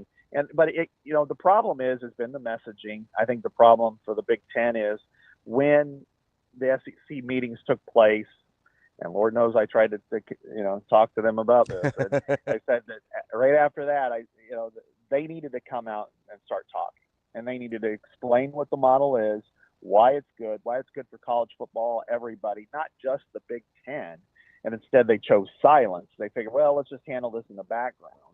And if you do that, then you leave that power vacuum open. And the SEC filled it twice, both at its conference meetings in May, and then also at SEC media days a couple weeks ago. So I think that's the problem for the Big 10 is a messaging issue, and it comes across as arrogant and self-serving, even though it isn't. And I would say that my colleagues are decidedly on the other side of me. I think the system would work. They obviously do not. So I think that right now they have lost the narrative, and that's a self-own in some respects now. Scott, you brought up something there that has bothered me a lot, because it does seem like the SEC dominates really lately in only one area, and that is the talking part of the game, right? I mean, they've been very good for the last 20 years, whatever. But I mean, and I know this isn't even totally fair to do, but like if you take Alabama out of the equation, like if you just remove Nick Saban from the equation, we're talking about a whole other different thing, right? Like we're having a whole other conversation about what college football looks like. And so, I sit here and I go, okay, really the talking part is the thing that the SEC is best at, and they've got ESPN with a vested interest in the SEC to continue to push those narratives. Because if I'm being totally honest with you, a 5-11 model in a perfect world, I prefer, where the best teams get in. Yep. There might be a year where only 2 Big 10 teams get in, and the five good teams out of the SEC and maybe 4 out of the ACC or whatever, right? But I don't trust the people involved with making the decisions in order for that to actually play out well every year. And a big part of that to me is this marriage between the SEC and ESPN, where they just always have the loudest mouthpiece and they never miss an opportunity to use it. Yeah, you're right on. And they've been successful at that. I mean, in some ways there's a political party and its network that really does a good job of that as well. And I would say the same thing here. When you take it, I think what the Big 10 has to guard against, and the perfect example is what happened to Indiana last year. And Indiana was 8-1 in the Big 10, led the country in point differential, in run defense. I mean, had a fantastic and looked the part. I was at the Nebraska game. Certainly looked the part at different times of the season, and yet when it loses by 10 points to Notre Dame, the narrative is, oh, this team shouldn't have gotten in over a trio of 9-3 SEC teams. Alabama went on the road and they lost to Vanderbilt and they lost to Oklahoma. Both of them were 6-6. Ole Miss lost to a 3-9 or 4-8 Kentucky. They won one SEC game. When you look at that and you're like, there's, the ESPN engine is pushing that narrative, that you've got to combat that. And the problem is that this is the one sport where perception matters. Because when you look at it, none of it doesn't matter at all in the pros, except for like MVP voting. It doesn't matter in college basketball really, because it's going to 68. Will it go to 76? Well, if you're 19-14, who cares, right? That's your fault for not being able to get in the tournament. But this one is different, and perception matters because you may swing 1 or 2 people, and ultimately. You look at last year, if it would have been a 16-team field, SEC would have gotten 6. Illinois would have gotten left out, and Illinois wouldn't beat South Carolina. Michigan beat Alabama in the postseason. The Big Ten went 5-1 head-to-head with the SEC. in the postseason. Yet all we've heard, for especially the last couple of months, is the SEC is still the best conference. The SEC is this, that, and the other thing. And it's like the Big Ten could have come out beating on its chest saying, we won the last 2 titles. Mm-hmm. We went head-to-head in the postseason. We won all this stuff, but instead didn't. And so it lost the narrative. And I think that's the problem that the Big Ten has to really overcome, because when you get to that last team, even in, in an at-large situation, it's going to have to combat that. And that's going to be something the Big Ten is going to have to be prepared for. And it's not as good, period. It's just not as good as the SEC when it comes to the talking points and having the blowhorn behind it. Scott, you mentioned all that perception and everything, but is there anything that behooves the SEC and maybe more the Big Ten in this conversation to empower the conferences below them, the ACC and especially the Big 12? Is there anything that maybe that they would try to get in cohorts with another conference to try to see if they can keep, knocking down the shield of the SEC in that perception conversation? Or is it in the best interest of the Big Ten to only worry about themselves? That's interesting, because the Big 12 would be the biggest beneficiary of any of the leagues with a guaranteed setup. The last 2 years, it would have had one team in the playoffs. I mean, last year would have been Arizona State, and I think they would have been 15th or something like that. So because it's an incredibly entertaining and interesting league, and there's a lot of depth to it, but there's not a lot of teams that are going to make that big jump. I mean, they're going to have like a slugfest of 10-2 teams, and then when they compare it head-to-head with the Big Ten and SEC with those same records, they're going to lose almost every time. I'm kind of baffled by Brett Yormark really pushing the narrative for a 5+11, because chances are over a 5-year period, they're going to have like 6 or 7 teams in the playoffs as opposed to 10. And, the ACC's got a little bit more, of a boost, but not much, actually. It'd be more, they both have the same number among the teams that are in their current leagues. And I thought Jim Phillips might be a little bit more on the Big Ten side just because of his background, but instead he's kind of pushed the 5+11 plan. It's going to be interesting, because they're both going against their own self-interest on this. I think if they are quiet or if they push for something behind the scenes, maybe, but I think there's only like 2 ways that could make this working with those 2 leagues. And number one is, again, if the Big Ten takes it down to say 3 guarantees for the Big Ten and SEC, and all of them being those play-in games, then it works for the Big Ten. Or maybe they offer up a 5th spot to those leagues and said, there's a combination of 5 guarantees, 2 for each league, and then the best team left out. Then maybe that would also help them swing it. But they don't have any kind of veto power. It's all the Big Ten and SEC that decides the next realm. And the SEC's, from what I was told from kind of off the record, I guess, is the SEC wants an open forum because it feels like it can get more spots. And part of it is because they can argue better than everybody else. Yeah, Scott, I do wonder, I have wondered, I know that like you said, the ACC and Big 12 don't actually have any power here because they sort of ceded that to the SEC and Big 10 in the decision-making process. But I do wonder how much the ESPN affiliation with the Big 12 and especially the ACC has to do with sort of them just kind of getting in line behind Big Brother with SEC and just saying like, well, if this is what ESPN and SEC want, then we better just kind of kowtow to their desires here. I don't think that's the case in this situation. Okay. It does sometimes pop up, but I think in this situation, it's more of admitting you're a junior partner as opposed to, and the perception of we're not as good, we're not as big, and not as important. And really, it wasn't that long ago, even though maybe the other 2 leagues made more money. But the Big 12 when it had Texas and Oklahoma, and then of course going back even further, and then the ACC when Florida State and Clemson were winning titles, that you could actually say that they were on at least competitively on a similar plane. Now that's not the case, and they don't really want to admit that. So I think that's the point right now, which is they feel like, hey, this is an open selection process as opposed to a closed one.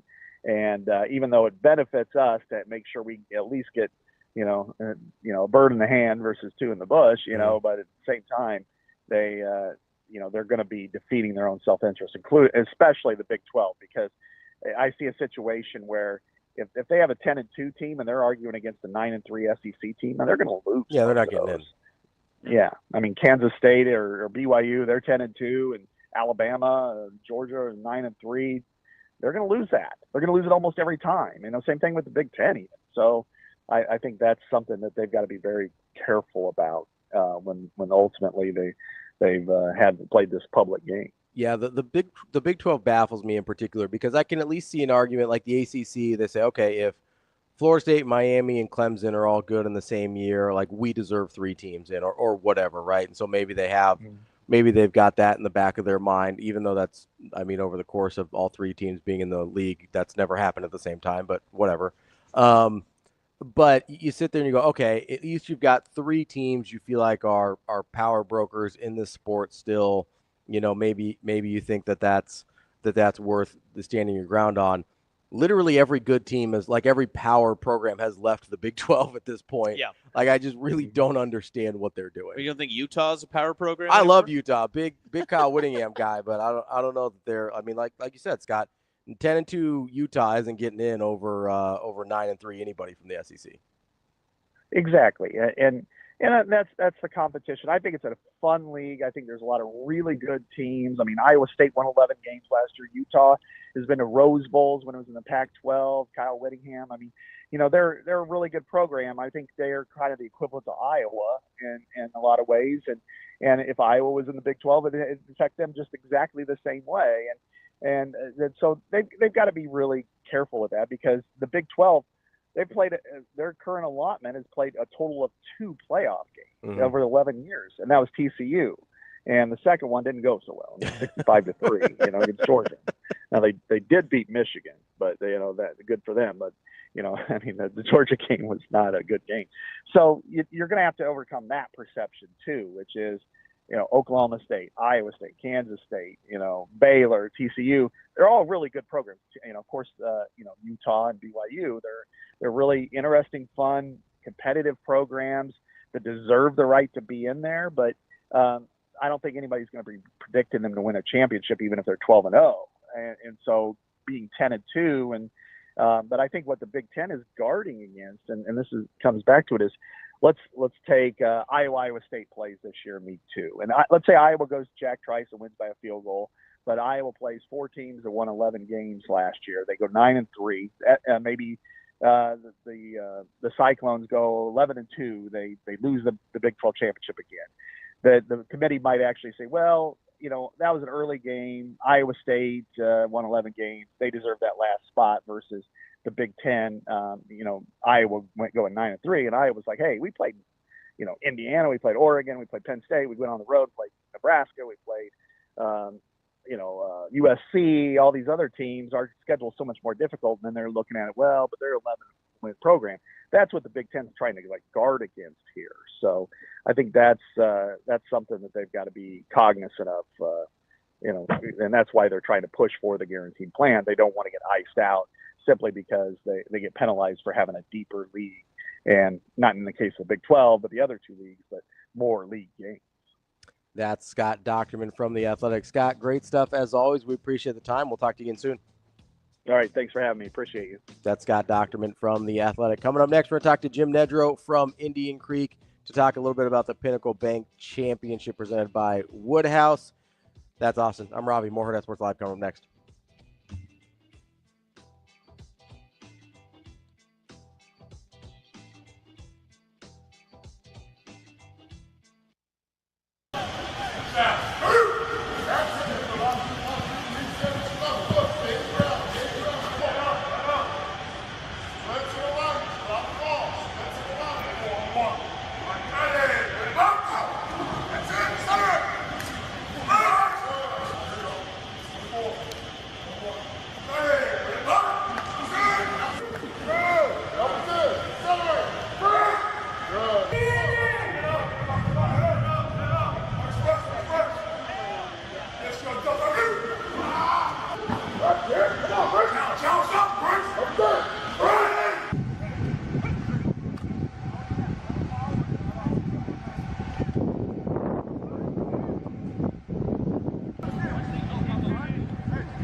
Imagine your first dream home and the feeling of walking inside for the first time.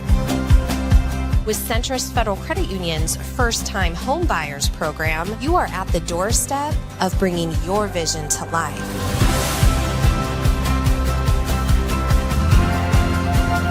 Welcome home. From your neighborhood mortgage experts, Centrist Federal Credit Union. We are where you are.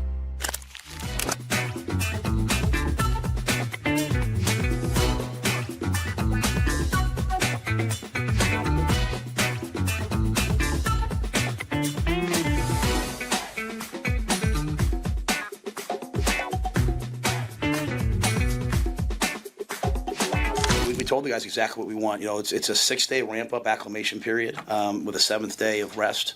So, we want to obviously establish our standard of effort. We don't have a lot of time to coach effort.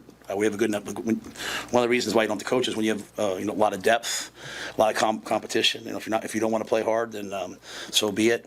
We want to reward the guys who know what they're doing. So assignment knowledge. So a lot of testing in the meetings. A lot of, hey, how much did you work? Over the summer, how well do you know what you're supposed to do? We want to keep them healthy. Most injuries happen, most soft tissue injuries happen after the first week, beginning of the second week. So we're trying to ramp up and build up where we're not doing too much. And then we want to establish our practice standards, the way that we want to practice, everything from like the gear that we wear to when we get into contact, how to make contact with guys, how to hold the ball security to pre-snap penalties. So all the things that we can control, we're trying to teach this week and do. And then finally, situational football. Dana had them out there. They were doing 2 minutes, today on offense. We know the games are going to come down in the Big Ten to the last minute of the game. And so we're at a point now where we can really focus on the situational FBI. So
You're listening to Hurrdat Sports Live.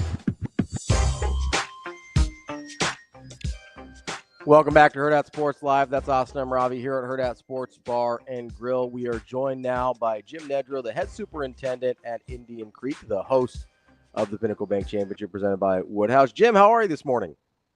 I'm doing well, guys. How are you all? We're doing well also. I know you always like talking to our guy, DB. He wasn't feeling well this morning, so you're stuck with me and Austin this morning. Sorry, Jim. But we are all good, guys. We are excited to talk to you.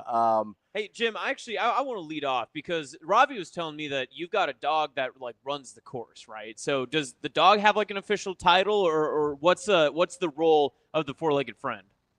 Man, he got suspended and has to stay at home now because he runs off. So he's been in whatever you want, detention or quarantine or whatever for quite a while now. So there were too many Facebook posts trying to track him down. He was a mile away over here and a mile away over there. So we're done with that experiment. That's awesome. That's too bad. That was one of my favorite first time I came out there to do a show. That was one of my favorite things. I was like, oh man, there's a dog out here.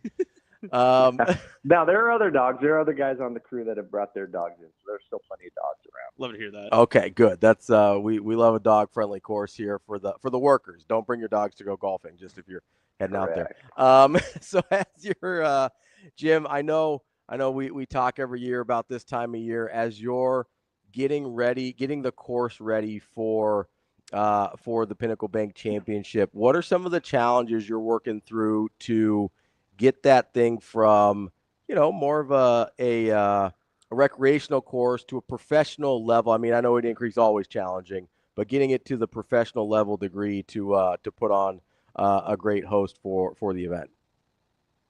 I mean, so it's honestly this week it's weather. I mean, every year it's weather. That's our biggest, our biggest uncontrollable factor. So it's kind of reading and reacting and planning and adjusting to weather.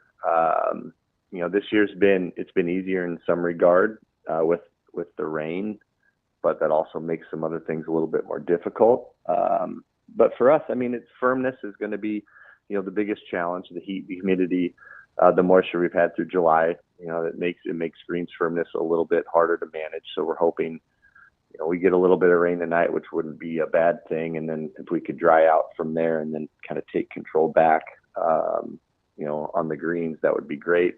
It's great for rough. I mean, we can simply press a button and we can have, as much rough as we need to. So in that regard, it's way easier than it has been in years past. But, the whole thing at this point now, it is at year 9, I believe. We've created some pretty strong processes, so from the inside, it just it doesn't feel like there's ever this moment where we're like, all right, it's tournament time. Let's start doing things differently. It's just, we plan for it 365 days a year and work towards it 365 days a year. So it's probably less of a concrete point in the season where we change what we do, if that makes sense. Mm-hmm. You're almost, at this point, 98% of your work's done, right? Because you've been working on this all year. At a certain point, the kind of the conditions are like the hay's almost in the barn for you. Yeah, I mean, to some extent it is. We're at the point now where it's just day by day, right? Win the day and do what we need to do to get things through the day, and kind of knock on wood, it's don't mess up. And that's where we're at. It's a good place to be. You feel like you're in a good spot. Mm-hmm. But it's also it's stressful, right? I mean, it's when you're day by day and don't mess up is kind of the mental mantra. It gets a little bit stressful, but we're in a good spot right now. We get through today, the temperatures break, and it looks like Thursday, Friday, Saturday are really going to be fabulous in regards to turf health and the golf course health. So get through today and then just kind of ease into next week. Jim, what's it like next week? I imagine it's a pretty significant increase in sort of obviously traffic with all the people out there, but wear and tear on the golf course with that many high-level players playing. What's it look like week of to try and keep that course in pristine condition from Thursday through Sunday? Monday through Wednesday is the tough part. Okay. We have the pro-ams. There's a lot of car traffic, a lot of moving parts. So it's Monday through Wednesday that we have to survive. Once we get into tournament week or tournament, T1 through T4, so Thursday through Sunday, it really gets pretty easy, right? Now it's all foot traffic. There's only 70 some players typically Saturday and Sunday. So, you compare that to a normal Saturday or Friday, Saturday, Sunday out here, we could have 1,000 rounds over the course of those 3 days. And so, there's a lot going on. But in a lot of ways, the course kind of gets a little bit of a break from a traffic and wear and tear standpoint. Jim, do you have a favorite part of this course that comes with the Pinnacle Bank Championships that's been maybe just unique to you, something that's behind the scenes or something like you just get to see from your perspective that's different than what you see in your day-to-day? I enjoy the volunteers, on the agronomy side. We'll get, 30, 40, 50 volunteers over the course of the week, and they get to come in here and see what goes on, what we do to maintain a course. We eat really well, and the energy is really high. It's a fun week. It's a lot. Early mornings, late nights, and like I said, there's always that stress and anxiety of getting through the week without anything happening. But it's like game day, right? I mean, anyone who's played a sport knows like game day is exciting. And we look at tournament week all the way from, Monday through Sunday as game day. So you get to wake up and have a game 7 straight days in a row. So it's super energizing. It's a great recruiting tool. We have people that they want to work here because they want to be associated with it. They want to volunteer because they want to be associated with it. So, I mean, from my standpoint, it's the energy that kind of takes over out here. Our shop sits 70 yards from the 17th hole that you guys run and operate, so we can feed off of that energy and that noise, and so yeah, it's just a fun, exciting, energized week. Jim, I wonder, like, I assume there's a lot of people, your friends and neighbors, that know what you do for a living. Do people kind of bug you about trying to get their backyard to look like Augusta National? Sure they do. I usually just I usually pass that off. Hey, here's a very generic plan. Head to Menards, go to Ace, pick this up, pick that up. But at the end of the day, it comes down to the applicator and not necessarily what they're putting down. So I think people have probably read into my disinterest in helping them on that stuff. So those phone calls have gone down pretty significantly. Well, Jim, we appreciate your interest in talking to us and talking to people about the Pinnacle Bank Championship. Can't wait to see you out there next week, and I'm looking forward to a gorgeous Indian Creek course as always. It'll be great, guys. We appreciate your partnership too. It's really transformed what we have going on here, especially down on 17. So anybody that's listening, if you get out here, man, head down to 17. As the Hurrdat team puts on a real show. It's fun. Well, thank you, Jim. We Put the appreciate pressure on it. us, Jim. We love being a part of it, and we look forward to seeing you next week. Sounds good, guys. Thank you all. Thanks. That's Jim Nedrow, superintendent of Indian Creek Golf Course, host of the Pinnacle Bank Championship. Make sure you get to pinnaclebankchampionship.com to get out and get your tickets for one of the most fun weeks of the summer. So I've been told. I'm looking forward to it. Oh, yeah. I forgot you haven't been out there yet. Look at you. I'm just ending. I'm like, this is ending of the first year with Hurrdat, doing our thing. Western Nebraska boy. Never been to the Pinnacle Bank Championship. Yep. And trying to end construction once and for all. We're going to start previewing Nebraska's football schedule over the next few weeks as we ramp up through fall camp. We're going to start with Chad Brendel, owner of BearcatJournal.com, to preview Cincinnati. Chad, thanks so much for joining us this morning. How are you? Good. I am currently driving aimlessly through the middle of nowhere in Indiana trying to get to UC's football camp. Oh, there you go. That sounds, I'll be honest, it sounds like the start of a horror movie to me, just driving aimlessly through Indiana. Well, I would agree, but I just passed like a community on the left of me. Every house had their own like luxurious pond with like a dock and like paddle boarding and like I was like, yes, this is like 50 minutes from civilization, but I think I could do this. Oh yeah, if I get my own pond and a dock, I think I'm in. Chad, as obviously Nebraska and Cincinnati open up in, a month from yesterday, so we're getting down to it. They're getting in camp. Nebraska started yesterday. As you look at Cincinnati, obviously that opener is a huge key game for both teams. Is there a thing that you're looking for that you think you're going to be able to know early in that game that's a total question mark for you right now? I mean, the biggest question mark I have for Cincinnati is their wide receiver group. They completely remade the room. It was not good enough last year, and really that hurt them. They started 5-2, and things looked really good. Yeah. And I think teams, started to kind of figure out how they could defend Cincinnati. And, you take away Joe Royer, who's their, potential All-American tight end.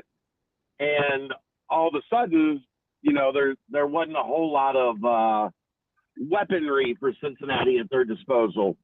And they went out and they got Cyrus Allen from Texas A&M. They got a kid named Jeff Caldwell from Lindenwood. There we go. Lindenwood. Old MIAA power. This is a kid that was 5'9" in high school, and his senior year he shot up to 6'4". Oof. He's 6'4". He runs 22 miles an hour and has a 40-inch vertical leap. Okay. So we'll see. I mean, the talent looks a lot better, but you're going to have to go out and produce. And they've ran the ball really well under Scott Satterfield. The passing game is what has failed them. If they have fixed that, this can be a very talented offense. Chad, when it comes to that season opener, Ravi talked about it just a little bit, but for Nebraska, it feels like it's for Nebraska fans, it feels like it's going to be the start of maybe a big season. And if it doesn't go the way Nebraska fans hope it does, it could feel like a lot of despair. Where does Cincinnati sit with that season opener? Do they feel like it's going to be a make or break moment in the season, or is it just another game on the radar? I think it's a really important game. I mean, you guys have covered some seasons like we have the past couple years that if you don't get off to that good start, you know, Scott Satterfield won 3 games his first year, 5 games his second year. Fans aren't looking for 6-6. They're looking for 7-5, 8-4. Like, they want to see considerable progress in year 3. And, you know, a loss isn't devastating, but if you're trying to get to 7-5 and you lose to Nebraska, now you got to go 7-4 with 9 Big 12 games ahead of you.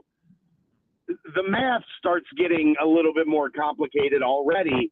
And I think that's where it's really critical for this team to start well. And, you know, look, I've talked to some people in ticketing for this game, and I've heard 75, 80 plus % Nebraska fans are the ticket buyers for Arrowhead Stadium. Yep. This is going to be a Nebraska home game. Like, let's not kid ourselves. It's not going to be in Lincoln, but it's going to be a Nebraska home game. So, you know, it's critical for them to get off to a good start and show that there's tangible progress being made here. So, Chad, talk to me about Brendan Sorsby, because I think that's going to be, obviously, as the quarterback, he's going to be a key part of everything you're talking about here, about the offense trying to be more dynamic and getting better.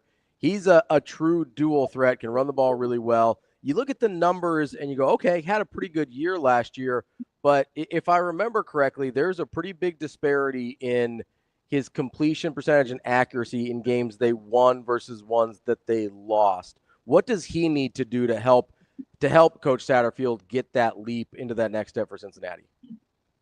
Well, the disparity really comes from first half of the season to second half of the season. You know, they started, like I said, 5-2, then lost their last 5 games, and he wasn't good enough in those 5 games. And frankly, there was at least one West Virginia that was on him. I mean, he threw 2, you know, guy at his feet flings the ball up in the air and it gets taken back for a pick 6, where you just got to take the sack. Like, you got to live to fight another day.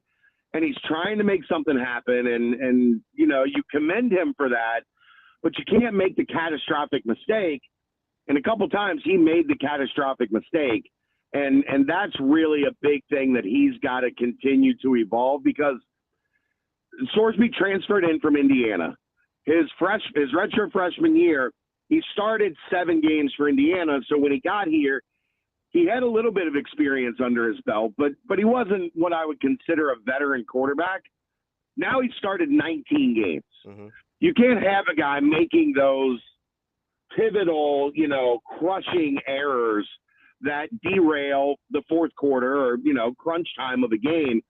That's where he's got to be better. Is he's got to understand there's going to be a time to let it rip, because he's got a big arm. He's really talented. If you look, like, there's a pretty interesting divide on Brendan Sorsby. Media types don't love him when they're rating Big 12 quarterbacks because of what you just talked about. Mm-hmm. Scouts love him. He's 6'2.5", 6'3", big physical kid. He can really let the ball fly. He can run it a little bit. You know, he's got a good understanding of the offense, but he's been a little bit inconsistent. If he stays inconsistent, this offense isn't going to get to where they want to get. If he shows what he did in those first 7 games, where there were people really talking about him as one of the surprise quarterbacks in college football, this team can be really good. So that's going to be the interesting part, is you get first half of the season Brendan Sorsby, or do you get the guy that really couldn't put it together when they needed him to over the last 5 games? Chad, the Cincinnati defense at times wasn't really making enough of the big splash plays, right? Not enough turnovers, not enough sacks in those moments. What went on in the offseason to change that narrative? Have they tried to figure out different schemes or different ways that they can try to be more aggressive when it comes to either getting turnovers or just getting those bigger splash plays defensively? They completely remade the secondary, which was necessary. They have in 2021 they had 2 guys. One was Kobe Bryant, who's with the Seahawks. The other was a guy named Sauce Gardner. He's pretty good. And they have not been able to replicate. They haven't come close to finding 2 guys that can cover like those 2 guys. They went out and got a guy from Coastal Carolina named Matthew McDoom, which is one of the great names in college football. Yeah, that's beautiful. Sounds like a supervillain. Yeah. And he's coming in to play that number 1 corner spot. He had an interception the first day of camp yesterday, had a really good spring, and looks like they finally got a guy that they can leave on the boundary, guard the other team's number 1 wide receiver, and do it at a very high level. I think that changes a lot of that already. They got a new cornerbacks coach, a new safety coach. They brought in a couple guys in the secondary and the safety as well. One of them being Christian Harrison from Tennessee. His dad's Rodney Harrison. So the pedigree is there for him. So they feel like there's a significant upgrade in talent in the secondary. The big question is going to be pass rush, because they did not get to the quarterback at all last year. Just not good enough in getting a guy off his spot. And when, you look at Dylan Raiola and then you look at the guys they're going to face in the Big 12 at quarterback, you cannot allow them to just stand there and run through their progressions. You're going to get sliced and diced, no matter how good your secondary is. So the big name I'm watching to make a jump this year is a true sophomore named Marquez Parker, who they probably would love to have played less last year, but they had a bunch of injuries. He got forced into action, played around 200 snaps, and flashed. Now they need him to show that he's consistently going to be a guy that can disrupt the pocket and go along with, look, they've got one of the best nose tackles in the country in Dante Corleone. Talk about another great name. The Godfather is his nickname, in case you didn't. That's an easy one. That's a layup. Yeah.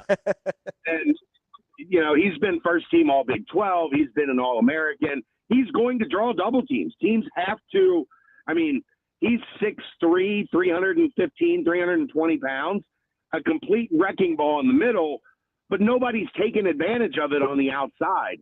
So, they are going to have to get better at getting the quarterback off his spot, or, this defense isn't going to be as good as I think it can be. Chad, I know you got to get out here in just a minute to get to practice, but talk to me about the other side of the line with the offensive line. I believe you've got 3 transfers coming in that are expected to start. What do you expect to see from that offensive line, especially early, as they haven't quite gelled yet? Yeah, there's 3 new starters. 2 of them are transfers. One of them from Ball State, an interior guy, his name's Taranteo. He is a massive human, 6'4", 320 pounds. He did 4 reps on the squat bar at 650 pounds this offseason. He is a monster of a human, and they expect big things from him. And then in the spring portal, they went and they got the number 1 tackle available in the spring by the name of Joe Cotton, who was an FCS guy and, one of the best tackles outside of the, Power 5 football. So they think those 2 guys are plug and play. But like you said, you're replacing a lot, especially those 3 guys that they're replacing. One of them got drafted. The other 2 are in NFL camps.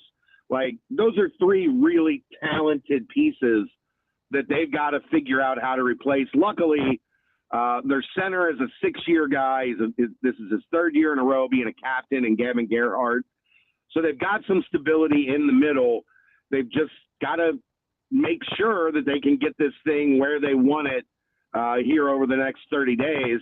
because those guys are going to be asked to do a lot. And, no offensive line coach in the country is like, I'm happy about losing 3 guys to the NFL and figuring out how to replace them with Nebraska coming up on week 1. Chad, we appreciate the time, and hopefully we'll see you in Kansas City in about 30 days. I will not be there, I don't think, but my beat writer will be there. My daughter plays high school volleyball, and they have a game scheduled that day, and then again on Saturday at 10 a.m. of Labor Day weekend. So, yeah, I'm going to have to talk to the schedule makers at Simon Kenton High School Volleyball because they didn't do me a solid here. Yeah, you got to give them to help you out next time. Well, Chad, it was great talking to you, and hopefully we'll catch up again soon. Hey, anytime you need me. Thanks, guys. Appreciate it. Thank you. That's Chad Brendel, owner of BearcatJournal.com. Coming up next, we're going to talk to Mike Schaefer, Husker 24/7, see what his thoughts are from the opening practice for Nebraska football yesterday. That's Austin. I'm Ravi. It's Hurrdat Sports Live.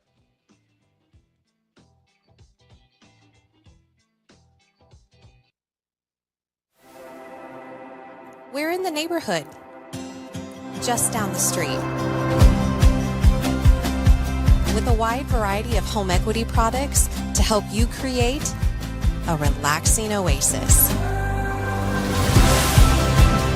So you can kick back and relax in comfort. Centris Federal Credit Union. We are where you are.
Saying all spring that we were tight end U, and like seeing Carter and Mac finally out there, I was like, yeah, this is tight end U. Like we got guys everywhere. It's exciting. Does your perception on the ring change a little bit after today when you see him out there running around in the field a little bit?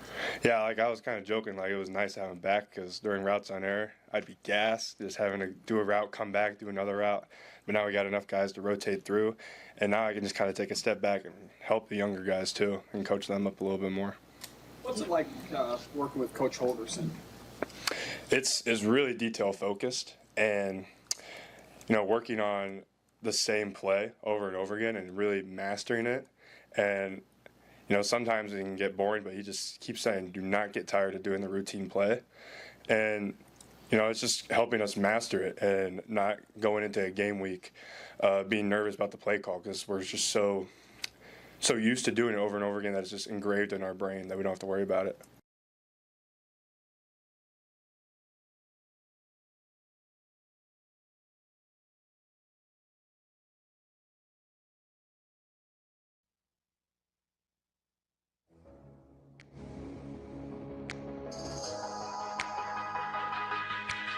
Welcome to Hurrdat Sports Live. Yeah, they voted for a group like a for lack of a better word, leadership council type ownership group, and those guys said it. So, just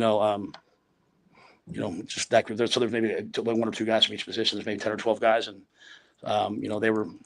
I asked them what they wanted to do, and they said, they've been very emphatic with me. Like, they have a group chat, and Corey's in the group chat, and then I put myself in the group chat over vacation. And they were like, hey, coach, get out of the group chat. Like, go and they were like, go on vacation. Like, to go be with your family. Like, we got this.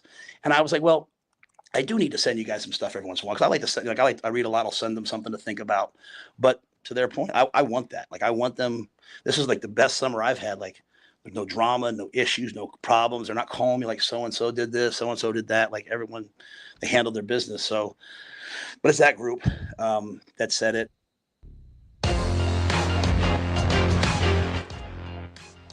Welcome back, Hurrdat Sports Live, presented by Centris Federal Credit Union. That's Austin. I'm Ravi here at Hurrdat Sports Bar and Grill. We are joined now by Mike Schaefer from Husker 24/7. Schaefer, how are you this morning? I'm good. I just want to point out that I haven't seen Damon Benning on this show in this spot since before the 4th of July. We thought at some point, like, it just needs to be Ravi and Austin, at least on Tuesdays at 9 a.m. I don't care what you do the rest of the week. You know what, Schaefer? It's starting to hurt my feelings a little bit. I'm going to let Damon know. I just think it's me. Well, I don't know what happened. I thought we had a good relationship. I got a text from DB this morning that said, I am so sick of Schaefer shit, I can't do it anymore. So I believe it. So No, he actually got a text at 4 o'clock in the morning saying, hey, I might have to go to the ER. Austin, are you available? Whoops. Well, hopefully it's not kidney stones as a 2025 survivor of that earlier this year. I don't wish that on anyone. Yeah. Yeah, that sounds, luckily, knock on wood, I've never had to deal with the kidney stones, and I'm hoping I never do. Schaefer, first day of practice yesterday, got a little open period for the media, got some press conference as well. Just what were your general thoughts? Yeah, I have to be honest. I was not able to attend yesterday because of other obligations. Actually, it's a weird week to take it, but I'm on vacation all week. Okay. As I am trying to get a house ready to sell here in Lincoln and a house in Omaha prep for me to move to. Woo!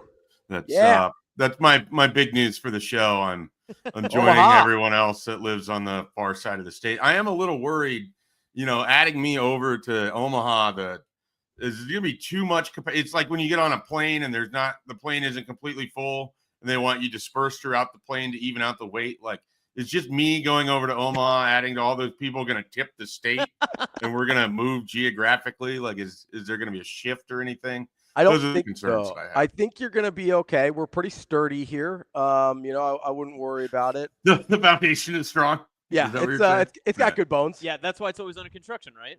Yes. It has such good bones. The construction is constant just to make sure that we can add as many people, as many Mike Schaefers as we can.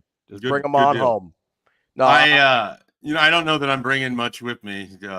Hudson, I guess, my son. My wife is basically already there. So, other than that, I don't know that I'm not one of those people joining a recruiting class that's going to bring a lot more in addition to it. In fact, I might repel and cause some people to leave. That's not a big peer recruiter. You're not bringing. I have never been accused of being a peer recruiter. That is certainly true. You're not bringing some of the other Nebraska media contingents with you. Be like, hey guys, come on over to Omaha. No, I don't think that's going to happen. So are you going to be able to? I know it's a busy week for you. Are you going to be able to make it out on Saturday or no? I am slated to be there on Saturday. So I'm hoping to be at least at availability on Thursday. The fact it just didn't time out well for me yesterday morning, but I was hoping to at least be at the open portion, and then practice was a little later than anticipated. But the guys at Husker 24/7, as they often do, picked up all the extra work and the slack, and they have plenty of great coverage. And I've just kind of been reading through some of their stuff. But admittedly, I can't give you my hot takes on what it looked like for 20 minutes yesterday morning. So Schaefer, I apologize to the listeners for that. We have some questions in the chat. Is the move because Hudson is getting recruited to an Omaha area high school already? I did see him, I believe, in a Nebraska basketball game. He looked very fast. Whoa. You know, it was quite remarkable how many different elementary schools in the Elkhorn, Bennington, Northwest Omaha area were already aware of his speed. And then I think the highlight videos of the dunks that he's been throwing down on the Fisher-Price hoop. I think that has largely really had people pretty interested in the 3-under AAU basketball that Mike Sauter's actually putting a team together. Oh, perfect. And Hudson's going to be on that team. So we're pretty excited about how that all looks. So, Schaefer, because DB's missed the show so often over the past month, it's safe to say that Westside's out of the recruitment. It's probably Millard North leaning then? I think Westside is going to wait to come in when he's about 8th grade, and they're going to see how long and how far I'm willing to drive to take my kid to high school so he has the best opportunity to win a state title in his 4 years. So we'll worry about that at that time. But right now he's zoned in the Elkhorn area, so he'll be over there for now. Well, zoning isn't important. It's I know. I'm aware. Plays in Elkhorn. It's an open enrollment city, Schaefer, and if I had one thing to say, it'd be roll Stanks.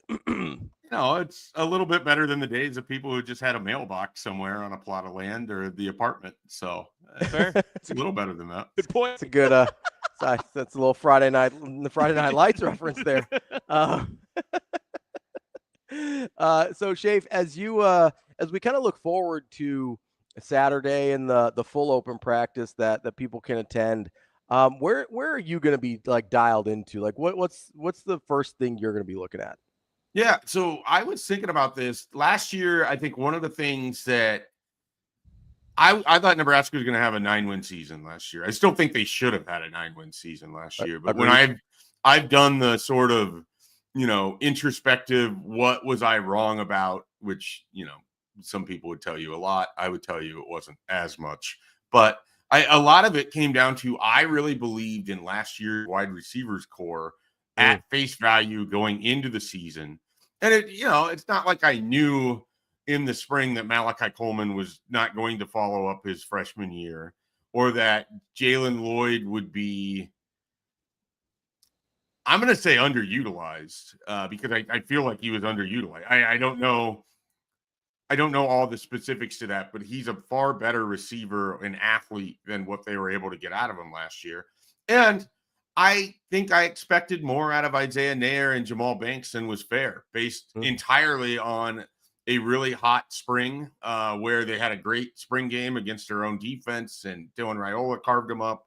And then the way the year started, all the way through the Illinois game, I still felt good about where things were at with the passing game and the receivers and all of that.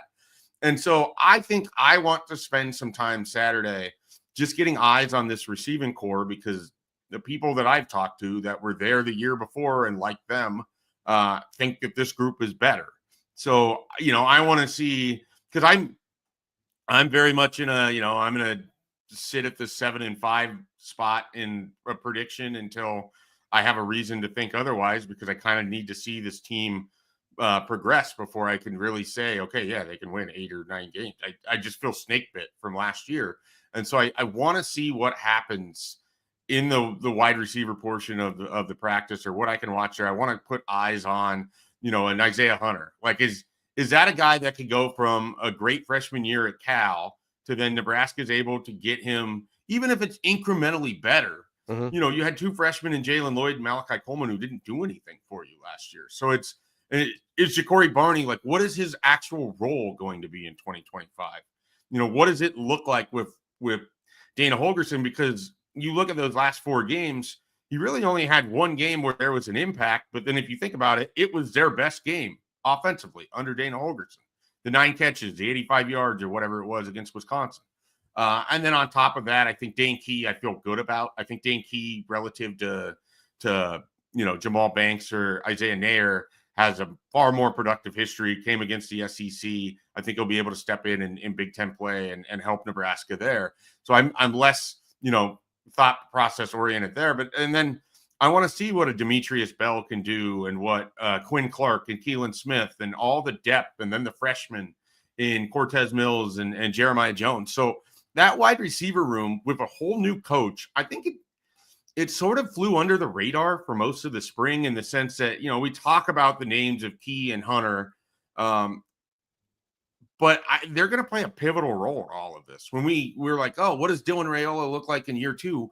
Some of it is, does he have wide receivers that can win against man coverage? Does he have wide receivers that can go and get the ball? Does he have wide receivers that aren't going to have it taken away on a 50-50 against an FCS team in Northern Iowa? Like, those are big things that happened last year. And some of his progress and some of the team's success is just if the wide receivers are just straight up better than last year, more wins could come just because of that. So I think that group has been under discussed relative to the running backs, relative to the offensive line, relative to Dylan Raiola himself, relative to special teams, certainly compared to the defense. It's weird, but I think the wide receivers are a big key to this whole thing working how we want. And there's either the assumption that it's going to be great, which I did last year, or there's a we don't know. And I'm in the we don't know category, and I want to see it on Saturday. Schaefer, you answered like 15 of my questions. I know I talked way too long. No. No, it's phenomenal. But I want to know your philosophy on this because you've covered the Huskers, you've seen different iterations of different offenses and teams, and just watching football in general. When it comes to this year's team, would you rather see one player be Dylan Raiola's go-to receiver? So it's Dane Key, it's Ja'Cory Barney, it's Isaiah Hunter, it's one of those guys, or a tight end, whoever it is, just a number one reliable target that he feels the most comfortable with? Or would you rather see it be a more balanced attack where, all the receivers end up with 500, 600 receiving yards in some capacity, or it has that more balanced, layered look where it's not every game you're relying on one guy to get that? Which do you think is more realistic for this year's offense and what you see, and which one do you prefer just from what you've seen and what you hope to see from Dylan Raiola? Yeah, I think in the perfect world, you have a hybrid of those. And what I mean by that is what I prefer is the balance, because I want to see Ja'Cory Barney and Emmett Johnson and Isaiah Hunter and Dane Key all have their moments. Luke Lindenmeyer, Heinrich Harber. They have offensive players coming out of the ears. It's how do you utilize those guys? And can Dylan Raiola just distribute the ball? That's really what it comes down to. But the hybrid aspect of it is in critical moments when you need a guy to make a play. Can Dane Key go be that guy? It's 3rd and 8. Can you force feed the ball to Dane Key to get the first down because he's going to win unless they completely take him away? And if they completely take him away, then is Dylan Raiola the guy who's like, all right, nope, that's double coverage. I'm not going to force that ball in there. I'm going here. Because if they have that, it's a fence-sitting answer, which I am very good at giving, but it's also the idea that one of the things they didn't have in the red zone last year was the guy to just go make the play. Like, how many times, and some of it was Jamal Banks might have been the most interfered with wide receiver in the country in the red zone, but that's a different conversation. But, can Dane Key in the red zone, or whoever it is, I think it's going to be Dane Key because he's bigger and he's got the experience, but can he go make plays in that situation? So, do you have this hybrid version of you have the guy that when either the game is on the line or it's a critical play, you can get him the ball and you are going to have success, but can you also distribute, throughout the rest of the game? So I think it's certainly a combination of that, but on balance, they have so many weapons. I think it would be a disservice to have more of a Trey Palmer-esque type thing where it's like, we're going to try to get this guy 14 targets because he's clearly the best player. I don't know that they have that. And I don't know that anyone's skill set is so unique that you have to do anything like that. Like you might have games where Ja'Cory Barney only touches the ball 5 times, and you might have games where Ja'Cory Barney touches the ball 12 times, and you could still have success either way because it's going to be about do you maximize when Ja'Cory Barney touches the ball. When he takes it on a sweep, was it set up and is it blocked well, and does he maximize that? I mean, those are really what we're talking about, because if I just can't envision a scenario where they're going to have anyone that walks away this season with 1,200 yards receiving because he's just getting fed every game. I think it's more likely you're going to have a guy at like 850, a few guys, over 600, a running back and Emmett Johnson that I fully expect to be involved in the passing game, a couple tight ends that combined might have 600. Like there's a lot of, and I nobody do the math on that. That's way too many passes. But the point being, I think they have enough people to spread it out to be successful with. Please do not hold me to that number. Did the quick math in my head. That's a very nice passing year for Dylan Raiola. What number did you get to there, Schaefer? So basically, if you were going off of what I said there, he's like at 3,700 yards. So that's like a good number, but that's not unattainable. Well, yeah, but if we're talking like 14 games, but if you're saying 3,700 yards in a regular season, that's pretty high. That's the Dana Holgorsen progression, however. Did the math. Hey, I think I'll sign up for 3,700 yards today. If you find the people who aren't signing up for 3,700 yards, they're run the damn ball guy, and they got left at the train station. If he throws for more than 1,500 yards, something went wrong. That's the Millard. They don't have enough leads if they're throwing that much. Hudson, that's the Millard North offense, just so you know. It's the old Millard North offense. Anymore. Not anymore. Alan Burrell's opening that thing up, baby. All right, whoa. Come on. Calm down. Modernized. Calm down. Anyway, did you see the new unis?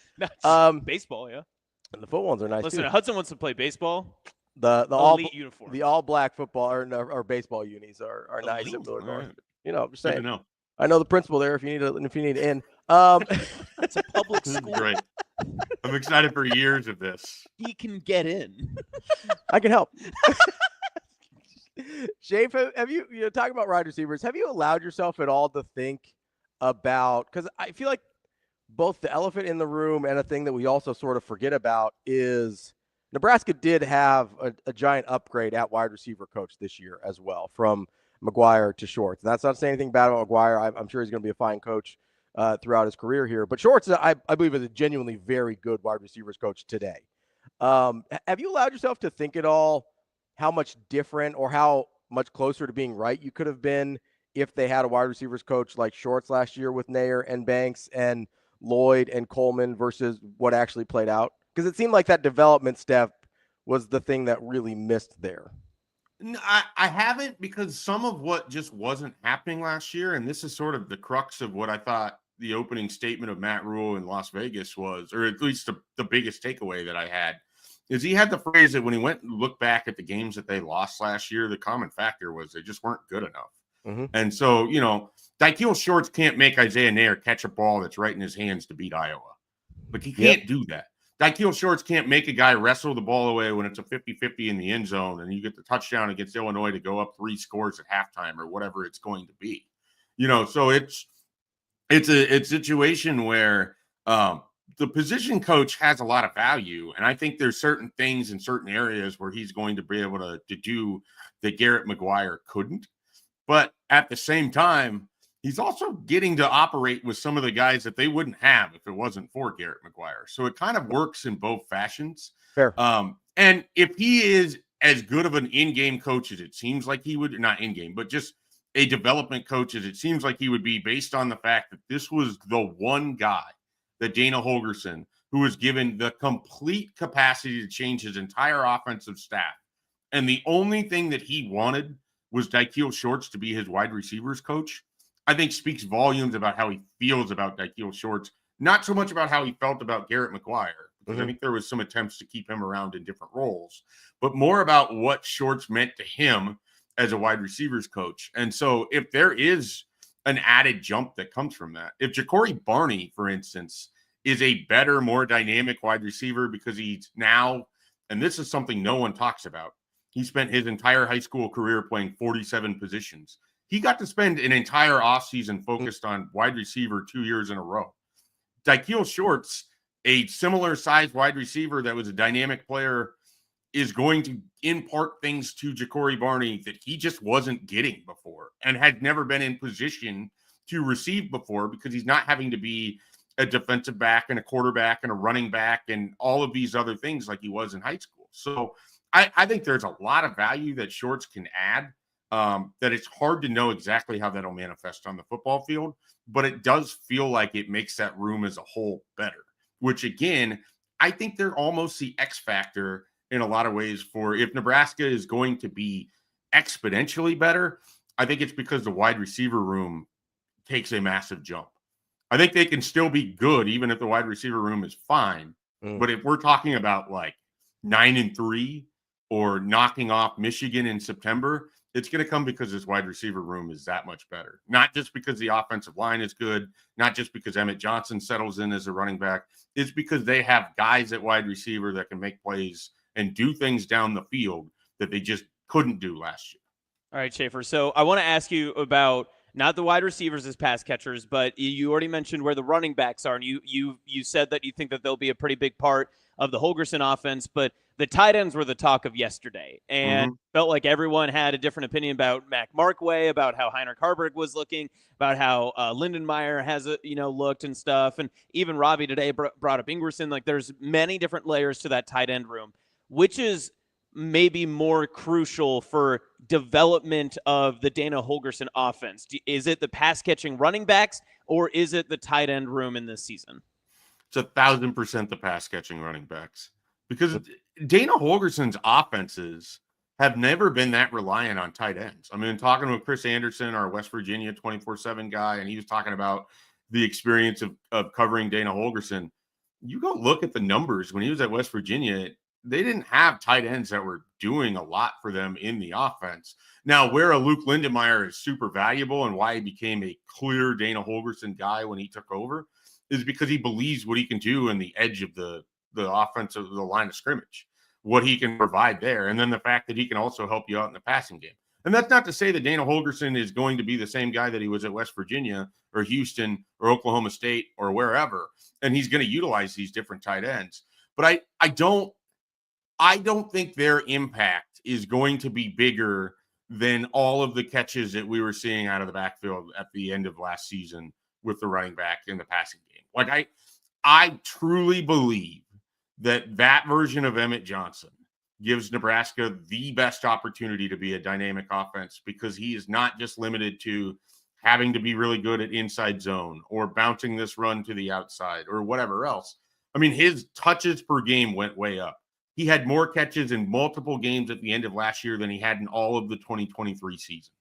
He averaged 20.5 touches a game in the final 4 games. And a large part of that was he had an average, I think, of 6.5 receptions a game in those last 4 games. So the pass catching out of the backfield is huge. I think that's why they're excited about a Mekhi Nelson. I think that's where an Isaiah Mosey could be really interesting for Nebraska too.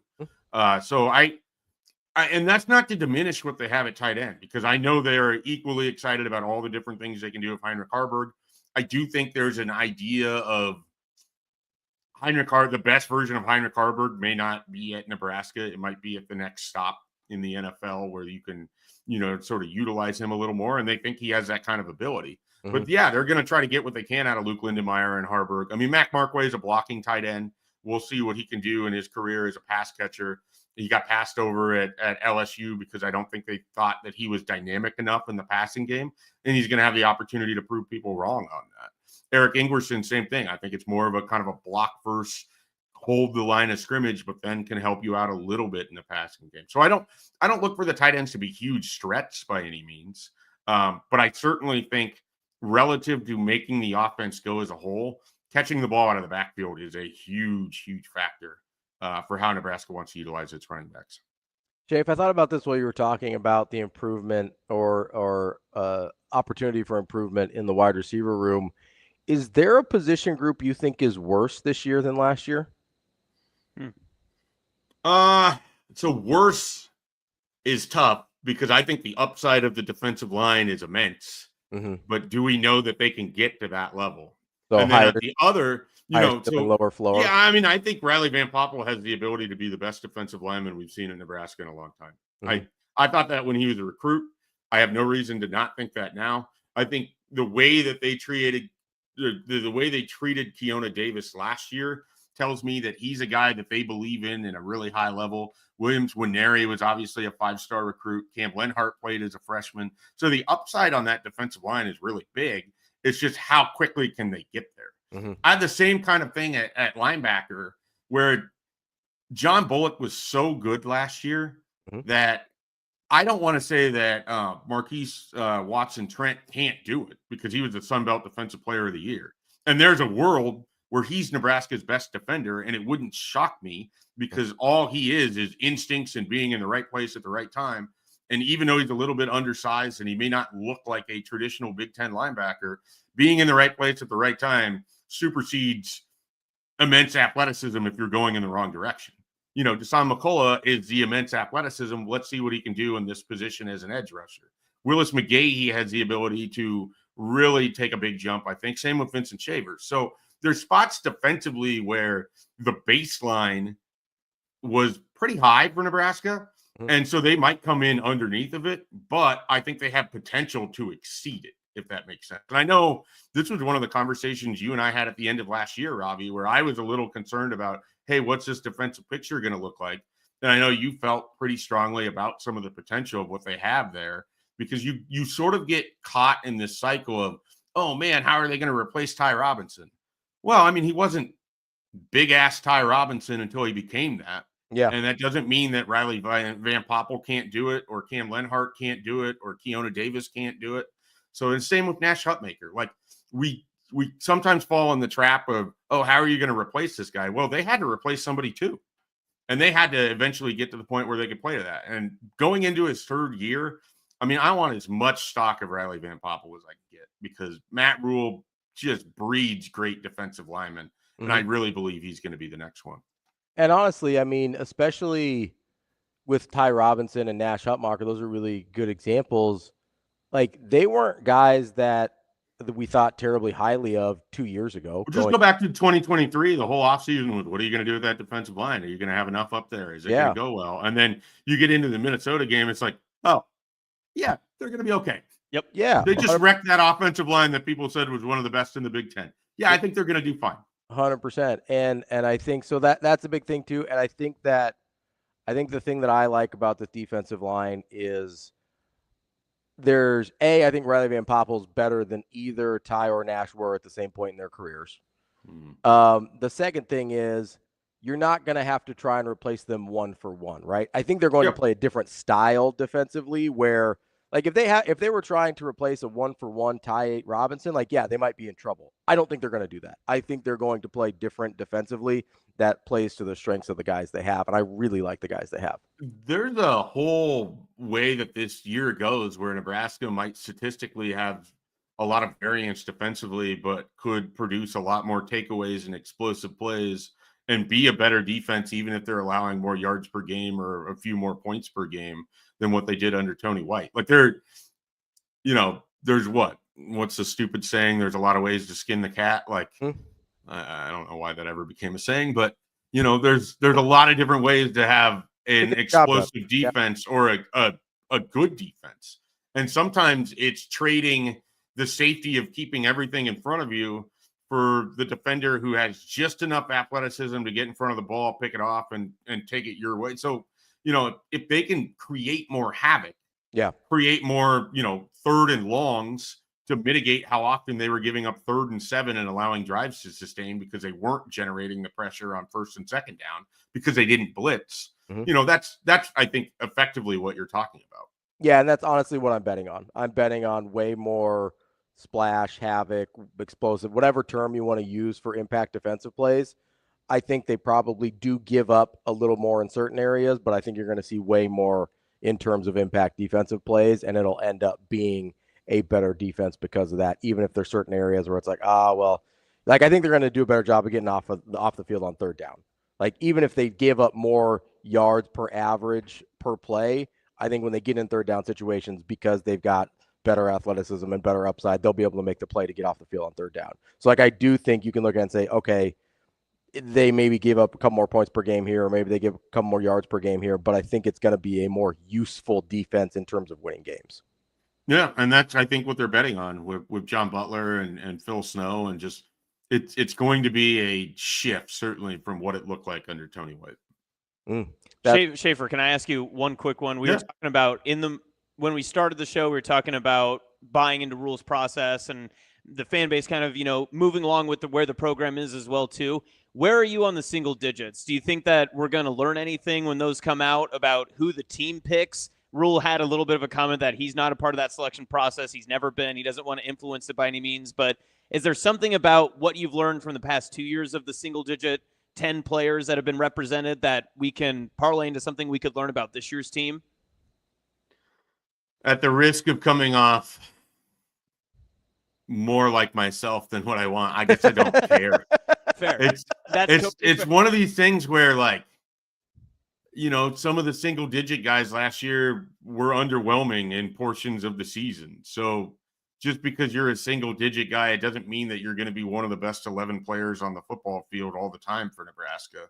I mean, that's just the reality of it. But some of them, and I'd say his name a lot this offseason because I am very curious about how he will be replaced, not just in terms of, leadership or anything like that. He just was a guy who made plays. Like John Bullock was a tremendous player for Nebraska last year. And, if you could keep somebody over, I go back to that Colorado game. Like if you go back and you rewatch that was a man who played that game on fire.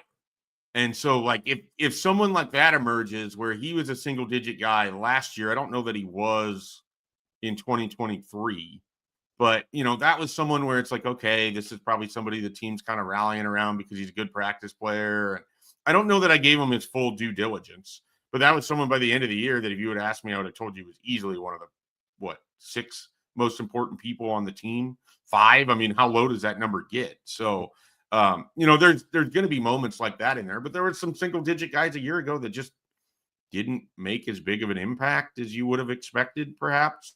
So I think that's more of a team rallying point than it is something that I think is any sort of value to me in my analysis, or it's just kind of curiosity in the same way that I never was someone who worried about who was getting a black shirt and who wasn't. I don't worry about who's getting a single digit or who does.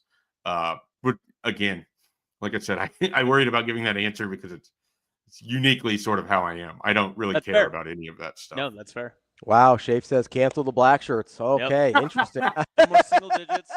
I'm sure I wrote a column about that effect in 2009 when they hadn't given them out yet and gave up 31 points to Texas Just get rid of Tech. them. Yep. The same weekend they did. The only black shirt Schaefer wants is a Millard North baseball jersey. That's right. Welcome to the Stangs, Hudson.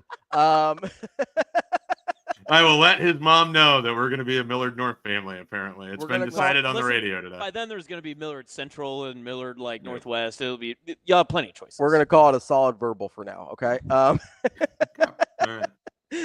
Schaefer, appreciate the time as always. Enjoy the rest of the week. Hope you have a stress-free move, and we'll talk to you again soon. All right, guys. Take care. That's Mike Schaefer, Husker 24/7. If you want to have as much fun as we just did talking to Schaefer, it's going to be tough. But a good way to start is to try and spend an evening with Henry Winkler. Once considered the coolest man on the planet, the Fonz. He's going to be out helping Team Jack Foundation raise a little bit of money for pediatric brain cancer research. Get your tickets at teamjackfoundation.org. The event is August 7th. That's coming up here right around the corner. I can't believe it's already August, but it's going to be at the Scott Conference Center in Exarban Village. Make sure you get teamjackfoundation.org to get tickets. And if you want to go right to the page, add the /Henry on there, teamjackfoundation.org/Henry to get tickets for an evening with Henry Winkler. There's a cocktail hour and then a keynote speech as well. Make sure you get to go hang out with the Fonz. I kind of actually want to go. Should I wear a leather jacket? Be like, hey. That's your generation. That's before my generation, you dillhole. Wow. Are you talking the 50s or the 70s? Well, I mean, it was set in the 50s, but the show was in the 70s, right, Shane? That is correct. See, so, yeah, both before me, Austin. Well, I'm really glad we had 2 experts of the show on here. Only one of us was even alive in either of those decades, and it was Shane. How dare you? We'll be back. More Hurrdat Sports Live.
Imagine your first dream home and the feeling of walking inside for the first time.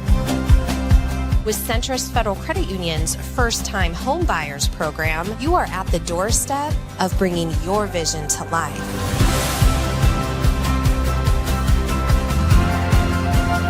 Welcome home. From your neighborhood mortgage experts, Centrist Federal Credit Union.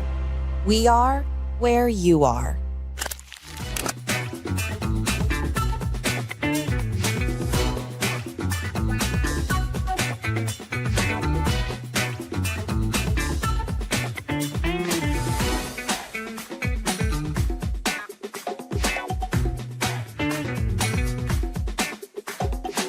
We told the guys exactly what we want. You know, it's a 6-day ramp-up acclimation period with a 7th day of rest. So, you know, we want to obviously establish our standard of effort. You know, we don't have a lot of time to coach effort. We have a good enough. One of the reasons why you don't have to coach is when you have you know, a lot of depth, a lot of competition. You know, if you don't want to play hard, then so be it. We want to reward the guys who know what they're doing. You know, so assignment knowledge. So a lot of testing in the meetings. A lot of, hey, how much did you work? You know, over the summer. How well do you know what you're supposed to do?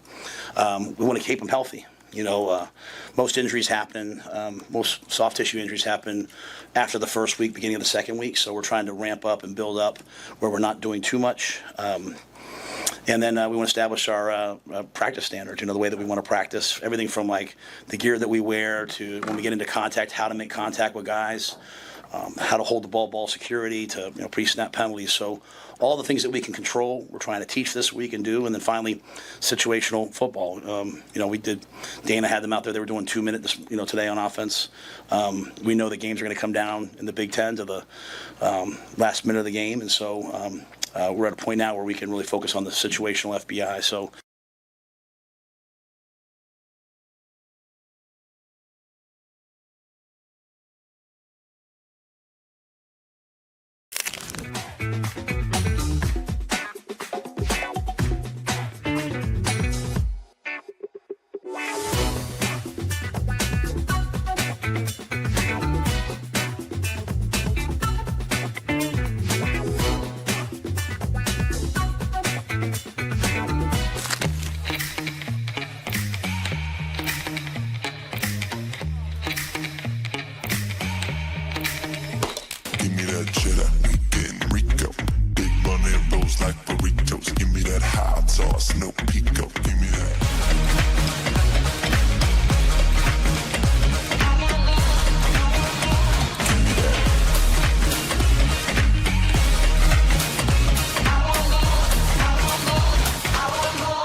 You're listening to Hurrdat Sports Live. It's a ball that just spins this way, and so it just kind of boomerangs on you like a banana, you know, like I said, bananas on you. And so it's just, you know, we had Johnny Hecker at Carolina, who was one of the great punters the last, you know, 25 or 30 years, and he could kick balls that were almost impossible to catch with no wind. And so you start getting across the 50 and, you know, you're kicking balls that guys are probably in a fair catch. You know, there just adds another element of, you know, like, you know, a lot of teams when they face a left-footed punter, they'll try to have a left-footed guy in that week. Like in the NFL, they'll bring a guy in for practice squad that week because the ball spins differently. Well, Archie's going to kick the ball right-footed. He's going to kick the ball left-footed. So as a returner, you have both spins, and then he can do banana balls. And so the ball's going to go this way. The ball's going to spin this way. So it's just an added element. You know, when you think about the close games we've had, you know, 1 or 2 turnovers changes everything. So.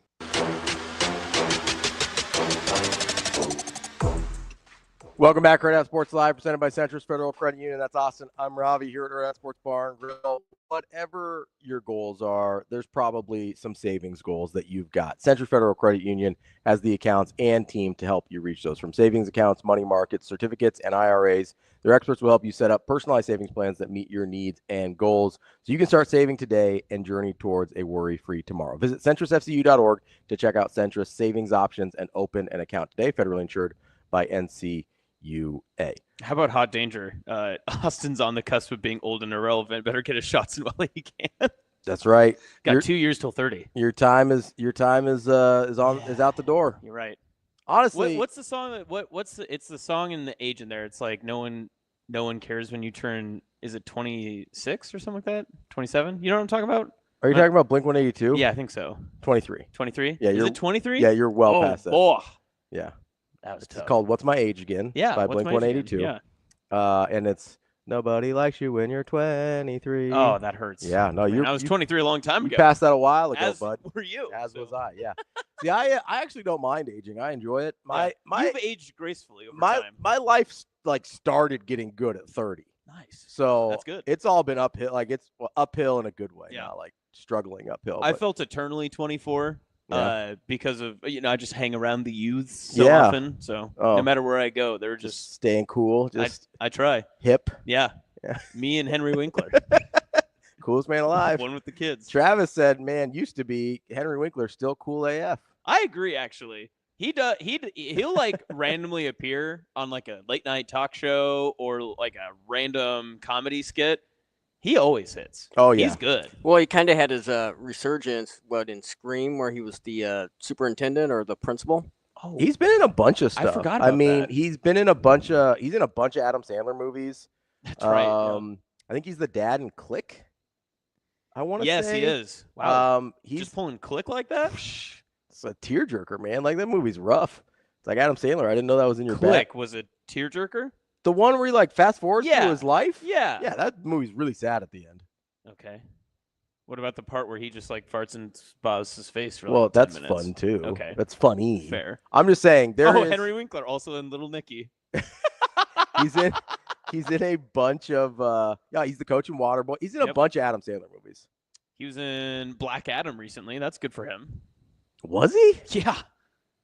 I saw He that was movie. Uncle Al. I What a saw great- that movie once. It was very bad. He's in Don't Mess with the Zohan. That's one of the worst movies in history.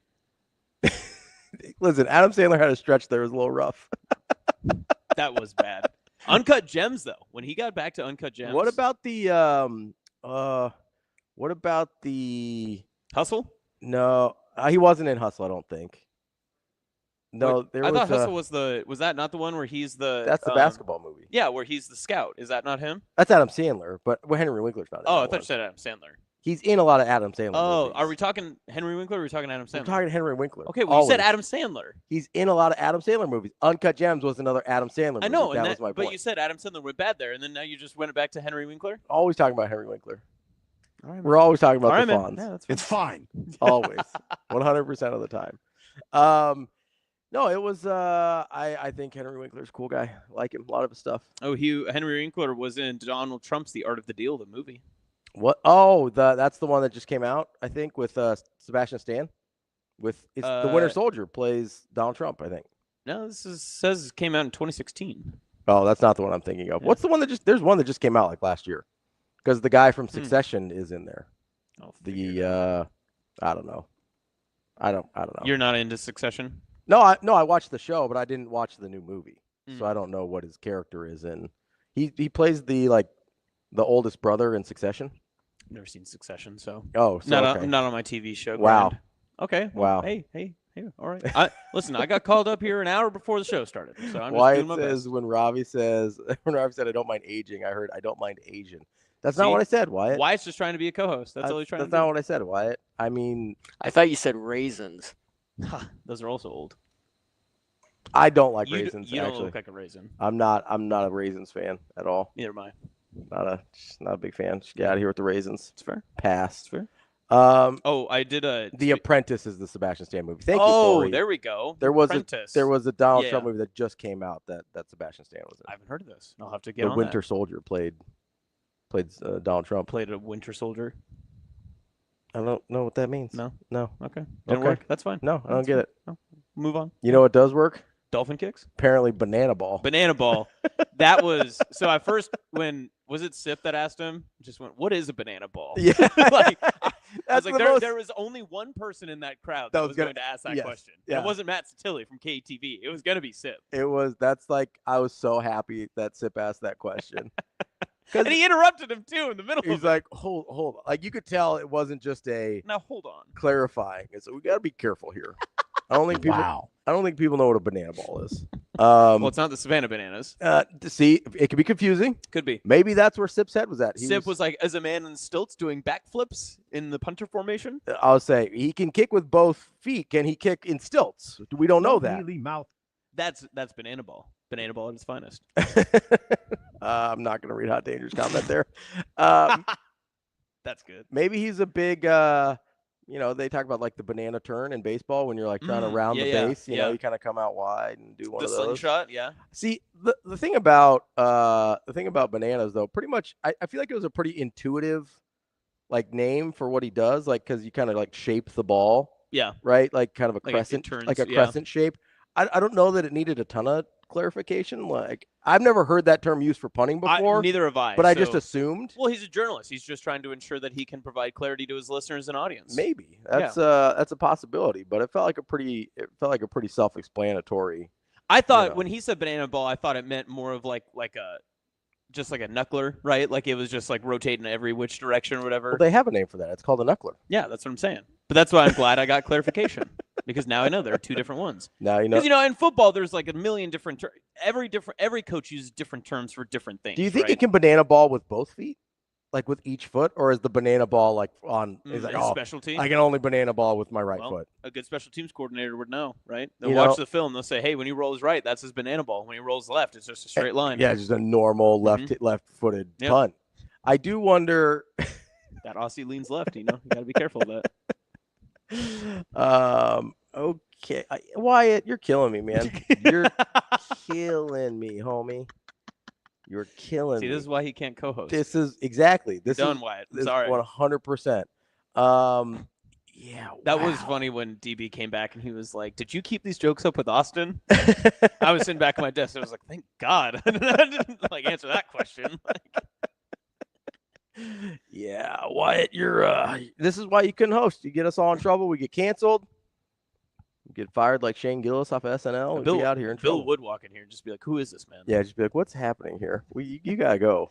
Go back to your day job. Speaking of banana balls. Yes. Banana ball. Whatever you want to go to whip my own cream. That too. Not talking about Hot Danger over here. No. I did like how Rhule. He always does this great thing. I know you're always big on this. That Rhule, he never says something that he hasn't either thought of before or thought of that he wanted to express. He shares all of his commentary for a reason. He never fires from the hip. It's all calculated, well thought of. And there's really not a question that comes out and surprises him. And he likely knew he was going to be talking about, oh, well, the punter is going to be a topic that gets brought up. It's the first time people are going to see him. He actually sounded a little bit almost like he still was getting to know his new punter. He didn't have a whole lot of commentary on it. And I'll be honest, he even sounded a little bit uncomfortable with kind of describing how the rugby style looks comparative to maybe what he's used to. But what I appreciated, and we heard from the clip when Shane brought us back, was how in practices and in the NFL model, they'll find someone from a practice squad to come in and emulate this type of pass and this sort of stuff. And it's that level of attention to detail is the same sort of stuff we've heard about Matt Rhule this entire offseason, whether it's been as simple as changing the turf to grass and player safety. And I don't know if you were online for a long time yesterday, the amount of former players over the past really 5 years that quote tweeted the grass tweets and were like, oh, yeah, I was a part of the ACL gang. Like, I was the one who got injured on the practice field. I was one of the few, like, oh, the players don't know how lucky they are to have this. Like, it was so significant that I didn't realize how big of an issue it was. And it's that level of attention to detail that how can you not buy into a team that's willing to do all of these minute details that turn into bigger solutions to their problems? Yeah, I mean, the thing that I really appreciate is, and it's a stark contrast to other coaches that will remain nameless, that if Matt Rhule doesn't win here, it will not be because of anything that was under his control. Yeah. Not a single thing. Like, it's not going to be because he lost too many guys to injuries because the practice fields weren't good enough. It's not going to be because they didn't have access to the right nutrition. It's not going to be because their strength and conditioning wasn't good enough. Like, there will not, if there is anything in that man's control or that he can influence at all, that will be taken care of. And that's part of the reason I believe in this team so much, is because I have thought for a long time. I mean, Coach Rhule talked about it at Big Ten Media Days. He talked about it yesterday a little bit to a certain degree. I've believed for a long time that this team had more talent than the wins it was getting. Was there still a gap between them and the very top of the league or the very top of college football? Yes, obviously. But there was not I don't think there was a gap between where they were in terms of wins and losses and 8-9 wins a year. I really didn't think that was the case. And so a lot of the things that kept them from being an 8-9 or maybe 10-win team a lot of those years were things that were controllable that someone either missed, didn't see, or chose not to. Yeah. Right? Yep. They either actively chose not to fix it, or they didn't know that it needed fixed, or they just never saw it in the first place. Yep. Right? And so that to me is, I really, really appreciate that. Somebody who, like, literally no stone will be left unturned in trying to turn Nebraska football around. And even in that same sense, like what you're saying in this most specific example from what we just heard is him saying, some teams bring in that left-footed punter to practice catching a left-handed, a left-footed punt. The special teams have been atrocious for a decade, but those little minute details are what likely teams like Iowa do when they win on special teams, when they notice in situation, hey, we can bring an extra rusher on this side because we know that they're not going to protect us in a key situation of the game. And it's come to hurt Nebraska, but that level of little detail, you can make up some of the bigger issues on your team if you have the little issues figured out in your practices. Yeah, and I know it's really easy to sit here and say, well, special teams will be better if they just make kicks or if they whatever. And that's obviously part of it. But whether or not a kicker makes or misses a kick is something that's kind of out of your control at a certain point, right? Making sure that your punt returners are prepared regardless of what the other punter looks like, that's something you can control. Yes. Making sure that you've got guys on your team like Ja'Cory Barney that will encourage and help your punter mentally or your kicker mentally when he's going through it, that's something you can kind of control. There's a lot of things in your control. Making and missing kicks probably isn't one of them, but there's been a lot of games Nebraska's lost on special teams that weren't about making and missing kicks. Like, they've made some horrifying mistakes that weren't even about making and missing kicks. Yep. They were about a lot of these other things that would go wrong in special teams or on offense or defense or whatever. The fact that, like, at a certain point under Matt Rhule, they won't lose games because of that anymore. They might lose games because they've run into teams that are more talented than they are or that on a certain day execute better than they do. But they're not going to, at some point, and I hope it's this year. I don't know if it will be, but I hope it's this year. I think you'll see a big step. At some point, they're just not going to lose games for stupid-ass reasons anymore. Yeah. And I think that's, like, when I did the schedule video last week or 2 weeks ago, whatever, you could definitely tell when it went from being mostly Nebraska fans that were watching it to sort of other college football General fans. public, yeah. Just because of the tone of the comments that would change. Yep. And I think it's really hard, not just for Nebraska fans, or not just for all college football fans, but for Nebraska fans too, about being able to imagine a world where Nebraska doesn't lose for stupid-ass reasons. Yeah. That's the world I'm living in already. Like, I believe that's happening. But I get it. I understand because it's happened for so long. Nebraska's had good enough talent to win minimum 8 games every year, basically the entire time I've been alive. And we know how many times they failed that, right? Almost always, it's been stupid-ass reasons that they didn't get to at least that number. Yeah. Now, you want to talk more than that? We can talk about 5 stars and recruiting and development and all this other stuff, right? But you can't convince me that on any given year, Nebraska doesn't have enough talent to win 8 games. Yeah. I just don't believe that. Well, and it was another part that I've loved from transitioning from Big Ten Media Days to what we heard from the start of fall camp when Rhule was talking about the close losses. And he has reiterated it for 2 years now, saying it's not a curse. It's not a curse. And he said it straight up at Big Ten Media Days. Might have been my favorite quote from him in his time at Nebraska, saying we just weren't good enough to win those games. It wasn't because of something happened. It wasn't because of a curse. It wasn't because we missed something. We didn't win those games. We were not good enough. And he doubled down on it yesterday, talking about their 2-minute process and saying we made mistakes that lost us games. And that, once you accept that and okay, it's not just some 2-minute drill we got to run in practice all the time. It's not just some situational one-off circumstance that this other coach just had a leg up on us and we weren't prepared for it. No, you just accept the responsibility. We lost the game for 60 full minutes. It wasn't the last 2. It was every minute leading up to that and the final 2 minutes of it. I will say the one thing when he said that, I took it, I think, differently than other people. I think some people took it as like the players weren't good enough.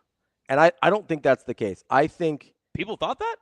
I mean, I heard people say that. I took it as kind of like you did, where they didn't either prepare good enough or execute good enough, or like the talent. It wasn't a talent issue. I've always taken those comments as execution. That's how I've always assumed. And I think some people took it as talent. That was some of the response that I got, at least. But when he says they weren't good enough, I don't think he's talking about talent. I think he's talking about preparation. Mm-hmm. I think he's talking about coaching in some aspects. I think he's talking about execution. I think he's talking about, hey, we didn't go. How many times did you hear him last year talk about, hey, somebody's got to go make a play? Yes. Yeah. Right? He didn't talk about we need guys that are capable of going to make plays. Those guys existed. They were on the roster. And he said, we need a guy to go make a play. And he named names. There was a key midweek press conference where he said, we need Dante Dowdell to break off a run instead of 5 to make it 15. We need Emma Johnson to break a 7-yard run to 70 yards. I mean, we need our running backs to do that. We saw the capability of that even with Dowdell. We saw him break Shiloh Sanders' arm doing exactly what Coach Rhule was talking about, where it's like, hey, you have to get through that first guy. You have to, right? Mm-hmm. If you're your size and your power and your ability, you cannot be taken down at 5 yards by a guy in the secondary. It can't. If they run you down and trip you up from behind, fine, because they're faster than you, whatever. But if you get through the line, if it's blocked well enough for you to get through the line, you absolutely cannot be taken down by a guy coming in to fill from the secondary. Yeah. That's a non-negotiable. And what happened? Dante Dowdell, a lot of times, got taken down by a guy filling from the secondary. He wasn't able to consistently break that tackle. But it's actually didn't have the ability. He just didn't make the play. Yep. Right? That's what he's talking about when they're like, oh, we're not good. We haven't been good enough. You got to go execute good enough. The players are there. The players have been there. Yep. I think they're even better this year. I like this roster a lot. That's why I picked them to go 10-2. I think finally you're in a position where you've got guys that mentally are prepared to go make plays. And that, I think, is going to be a huge difference. You hear Rhule sneaking a competitive stamina, too? I did. I was like, get the bingo card. Yep. Competitive stamina. Let's go, baby. I dropped my stuff. I stopped. I was go Big Red. I was moving around the house, and then I stopped. I had to back it up. Did I hear that right? Yeah, absolutely. You know why? Because he listens to the show. He does. That's awesome. You know the clip where I dropped my stuff? Which one? Because I was like, this is so totally for DB. Knowing that I can read this font without a pair of readers. Man, our guy. Hey, he's injured. You can't do that, Shane. Our guy is sick, and you're knocking while he's down, hitting strays out here with the readers. That's foul, Shane. Come on, man. Just hit the outro music. Austin, thank you. Hey, I probably need readers too. What are you gonna do? Thank you for joining us on short notice here. Appreciate it. Hopefully DB will be back tomorrow. Hopefully he's feeling better. That is the show for today. That's Austin. I'm Ravi. It's Hurrdat Sports Live.